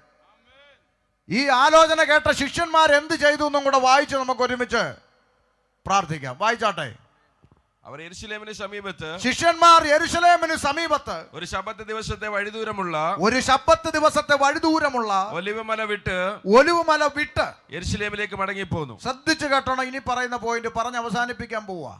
ശ്രദ്ധിച്ചു. ഒലിവുമല വിട്ട് യെരൂശലേമിലേക്ക് തിരിച്ചു വന്നു. ശ്രദ്ധിച്ചേ. യെരൂശലേമിൽ എത്തിയപ്പോൾ അവരെന്ത് ചെയ്തു? വായിച്ചേ. അവിടെ എത്തിയപ്പോൾ അവർ പാർത്ത മാളികമുറിയിൽ കയറിപ്പോയി. എല്ലാവർക്കും മനസ്സിലാവുന്നുണ്ടല്ലോ. പെന്തിക്കോസുകാര് വീട്ടിൽ നിന്ന് പുതുതായിട്ട് എഴുതിക്കൊണ്ട് വന്ന അല്ല, തിരുവെഴുത്ത് വായിക്കുക. അവിടെ എത്തിയപ്പോൾ അവർ പാർത്ത മാളിക മുറി കയറിപ്പോയവരുടെ പേര് വിവരങ്ങൾ അവിടെ കൊടുത്തിട്ടുണ്ട്. അത് വേദപുസ്തകം വീട്ടിലുള്ളവരെല്ലാം നോക്കിക്കോണം അങ്ങനാണോ എന്ന്. പെന്തിക്കോസുകാർ കള്ളം പറയാന്നൊന്നും പിന്നെ പറഞ്ഞേക്കരുത്. മേപ്പോട്ട് കയറിപ്പോയവരുടെ പേര് വിവരങ്ങൾ ഒന്ന് വായിച്ചേ. പത്രോസ്.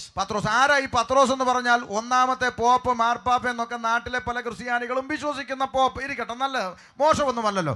അപ്പൊ പത്രോസ് ലീഹ അങ്ങോട്ട് കയറിപ്പോയി. പത്രോസ്, യോഹന്നാൻ, യാക്കോബ്, അന്ത്രയോസ്, ഫിലിപ്പോസ്, തോമസ് ലീഹ, ബർത്തലോമായി, മത്തായി, അൽഫായുടെ മകനായ യാക്കോബ്, എരിവുകാരനായ ശിമോൻ, യാക്കോബിന്റെ മകനായ യൂദാശ്ലീഹ ഇവരെല്ലാവരും സ്ത്രീകളോടും യേശുവിന്റെ അമ്മയായ മറിയോടും അവന്റെ സഹോദരന്മാരോടും കൂടെ ഒരുമനപ്പെട്ട് പ്രാർത്ഥന കഴിച്ചു പോന്നു. വേദപുസ്തകത്തിൽ ഉണ്ടോ അങ്ങനെ? മേപ്പോട്ട് കയറിപ്പോരുടെ പേരുവിവരം കേട്ടോ. പേരുവിവരം: പത്രോസ്, യോഹന്നാൻ, യാക്കോബ്, അന്ത്രയോസ്, ഫിലിപ്പോസ്, തോമസ്, ബർത്തലോമായി, മത്തായി, അൽഫയുടെ മകനായ യാക്കോബ്, എരുവുകാരനായ ശീമോൻ, യാക്കോബിന്റെ മകനായ യൂദ, ഇവരെല്ലാവരും സ്ത്രീകളോടും യേശുവിന്റെ അമ്മയായ മറിയയോടും സഹോദരങ്ങളോടും ഒപ്പം പ്രാർത്ഥന കഴിച്ചു പോന്നു. അങ്ങനാണോ? പറ, അങ്ങനാണോ? അപ്പൊ കയറിപ്പോരുടെ കൂട്ടത്തിൽ ആരൊക്കെ ഉണ്ട്? പത്രോസ് ലീഗായ ഉണ്ട്, തോമാസ് ലീഗായ ഉണ്ട്, യൂദാസ് ലീഗായ ഉണ്ട്, യേശുവിന്റെ അമ്മയായ മറിയ ഉണ്ടോ? പറ, ഉണ്ട്. അങ്ങനെ പ്രാർത്ഥിച്ചുകൊണ്ടിരുന്നപ്പോ എന്തോ സംഭവിച്ചെന്നാ 2-ാം അധ്യായം 1-ാം വാക്യം വന്നപ്പോൾ അങ്ങനെ പ്രാർത്ഥിച്ചുകൊണ്ടിരുന്നപ്പോൾ അവരുടെ ഇടയിലോട്ട് കുറച്ച് പെന്തക്കോസുകാർ വന്നപ്പോൾ. അങ്ങനാണോ അമ്മാമേ? പെന്തക്കോസുകാർ അവരുടെ ഇടയിലോട്ട് വന്ന അങ്ങനാണോ? അങ്ങനെ ഒരു കാറും ഇല്ല അമ്മാമേ. പെന്തക്കോസുകാർ അങ്ങനെ ഒരു കാറും ഇല്ല. പിന്നെന്തുവാ വന്നത്? പെന്തക്കോസ് നാൾ വന്നു. അതെന്തുവാ? 50-ാം പെരുന്നാൾ ദിവസം വന്നു. പന്തക്കുസ്താ പെരുന്നാൾ ദിനം വന്നപ്പോൾ എല്ലാവരും ഒരു സ്ഥലത്ത് ഒന്നിച്ചു കൂടിയിരുന്നു. അവരെല്ലാം ഒന്നിച്ചു കൂടിയിരുന്നു. പെട്ടെന്ന് കൊടിയ കാറ്റടിക്കുന്നത് പോലെ ആകാശത്തു നിന്നൊരു മുഴക്കമുണ്ടായി. അവർ ഇരുന്നിരുന്ന വീട് മുഴുവൻ നിറച്ചു. അഗ്നിജ്വാല പോലെ പിളർന്നിരിക്കുന്ന നാവുകൾ അവർക്ക് പ്രത്യക്ഷമായി അവരിൽ ഓരോരുത്തരുടെ മേൽ പതിഞ്ഞു. അടുത്ത വാക്ക് കാത് തുറന്നു കേട്ടോ. എല്ലാവരും പരിശുദ്ധാത്മാവ് നിറഞ്ഞവരായി ആത്മാവ് അവർക്ക് ഉച്ചരിപ്പാൻ നൽകിയതുപോലെ അന്യഭാഷകളിൽ സംസാരിച്ചു തുടങ്ങി. അപ്പൊ ഒരു ചോദ്യം: ഈ അന്യഭാഷ സംസാരിക്കുന്ന കൂട്ടത്തെയാണ് നാട്ടുകാരെന്തോ വിളിക്കുന്നത്? പറ, ഇവര് പറയട്ടെ, എന്താ പറയാ? നാട്ടുകാരെന്തോ വിളിക്കുന്നത്? എന്തൊക്കോസ്? പെന്തക്കോസ്. അങ്ങനാണെങ്കിൽ 1-ാമത്തെ പെന്തക്കോസുകാരി മറിയ അല്ലയോ? ഈ അന്യഭാഷ പറഞ്ഞ കൂട്ടത്തിൽ ഇല്ലയോ? 1-ാമത്തെ പെന്തക്കോസുകാരൻ പത്രോസ് ലീഗ, 1-ാമത്തെ പെന്തക്കോസുകാരൻ തോമാസ് ലീഗ, 1-ാമത്തെ പെന്തക്കോസുകാരൻ യൂദാസ് ലീഗ. ഇവരൊക്കെ പറഞ്ഞെന്നല്ലേ എഴുതി വെച്ചേക്കുന്നേ. അപ്പൊ ഇനി ആരെങ്കിലും പെന്തക്കോസുകാർക്ക് അമ്മയില്ലെന്ന് പറഞ്ഞാൽ തൻ്റെ അടുത്തോടെ പറയണം, നിങ്ങളുടെ പള്ളി ഫോട്ടോയേ ഉള്ളൂ, ഞങ്ങളുടെ കൂടെ ജീവനോട്ടിരുന്ന അന്യഭാഷ. പിന്നല്ലാതെ പുസ്തകത്തിൽ അങ്ങനല്ലേ എഴുതിയേക്കുന്നത്. മനസ്സിലാകുന്നുണ്ടോ? അവരെല്ലാവരും അന്യഭാഷ പറഞ്ഞിട്ടാണ് ചെങ്ങന്നൂരിൽ ഞങ്ങൾ കലപിലാന്ന് പറയാൻ തുടങ്ങിയത്. അതുകൊണ്ട് ശ്രദ്ധിച്ച്, അവരെല്ലാവരും ആത്മാവ് നിറഞ്ഞവരായി അന്യഭാഷകളിൽ സംസാരിക്കാൻ തുടങ്ങി. ഒരു ഭാഗം കൂടെ: ആ പരിശുദ്ധാത്മാവിന്റെ നിറവിൽ ഒരാൾ പ്രസംഗിക്കാൻ എഴുന്നേറ്റു. ആരാ? പറ. പത്രോസ് ലീഗ പോപ്പ് പ്രസംഗിച്ചു. എഴുന്നേറ്റ് നിന്ന് പരിശുദ്ധാത്മ പൂർണ്ണനായി ഒറ്റ പ്രസംഗം. എന്ത് സംഭവിച്ചെന്ന് കേട്ടെ. 2:37 ഇത് കേട്ടിട്ട് അവർ ഹൃദയത്തിൽ കുത്തുകൊണ്ടു. അപ്പൊ ഒരു കാര്യം ശ്രദ്ധിച്ചേ. പരിശുദ്ധാത്മാവിൽ നിറഞ്ഞവൻ ആത്മാവിന്റെ നിറവിൽ പ്രസംഗിച്ചപ്പോൾ കേട്ടവർക്ക് എന്തുകൊണ്ടു? കുത്തു. അപ്പം കുത്തു കൊണ്ടപ്പോൾ ഒരു കാര്യം മനസ്സിലായി, പ്രസംഗിക്കുന്നവൻ ഏതാത്മാവിലാ? പരിശുദ്ധാത്മാവിൽ. അതുകൊണ്ടല്ലേ കുത്തുകൊണ്ട്. ഇപ്പം നമുക്ക് കുത്തുകൊള്ളുന്ന പ്രസംഗമൊന്നും താല്പര്യമില്ല. ഇപ്പോഴത്തെ കൺവെൻഷൻ കഴിഞ്ഞ് വീട്ടിൽ പോകുമ്പം ചിലരുടെ ഫോൺ വിളിയൊക്കെ എടുത്ത്, അയ്യോ ഒന്ന് വരണമായിരുന്നടി, ചിരിച്ച് ഊപ്പാടും അങ്ങനെ പറയുന്നത്. ഇപ്പോൾ 11 മണി വരെ ചിരിച്ചെന്നു. നല്ലതാ, ചിരിച്ചു, പിന്നെ കരയാനുള്ളതല്ലേ. അതുകൊണ്ട് ശ്രദ്ധിച്ചേ, കുത്തുകൊള്ളണം, പാപബോധം ഉണ്ടാകണം.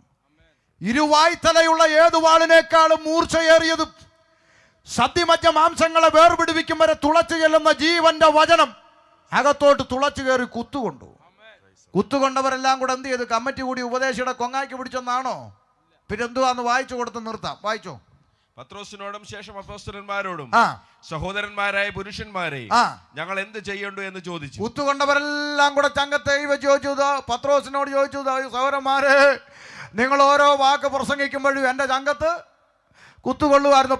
പറ ഞങ്ങൾ എന്ത് ചെയ്യണം? പത്രോസ് അവരോട് നിങ്ങൾ മാനസാന്തരപ്പെട്ട്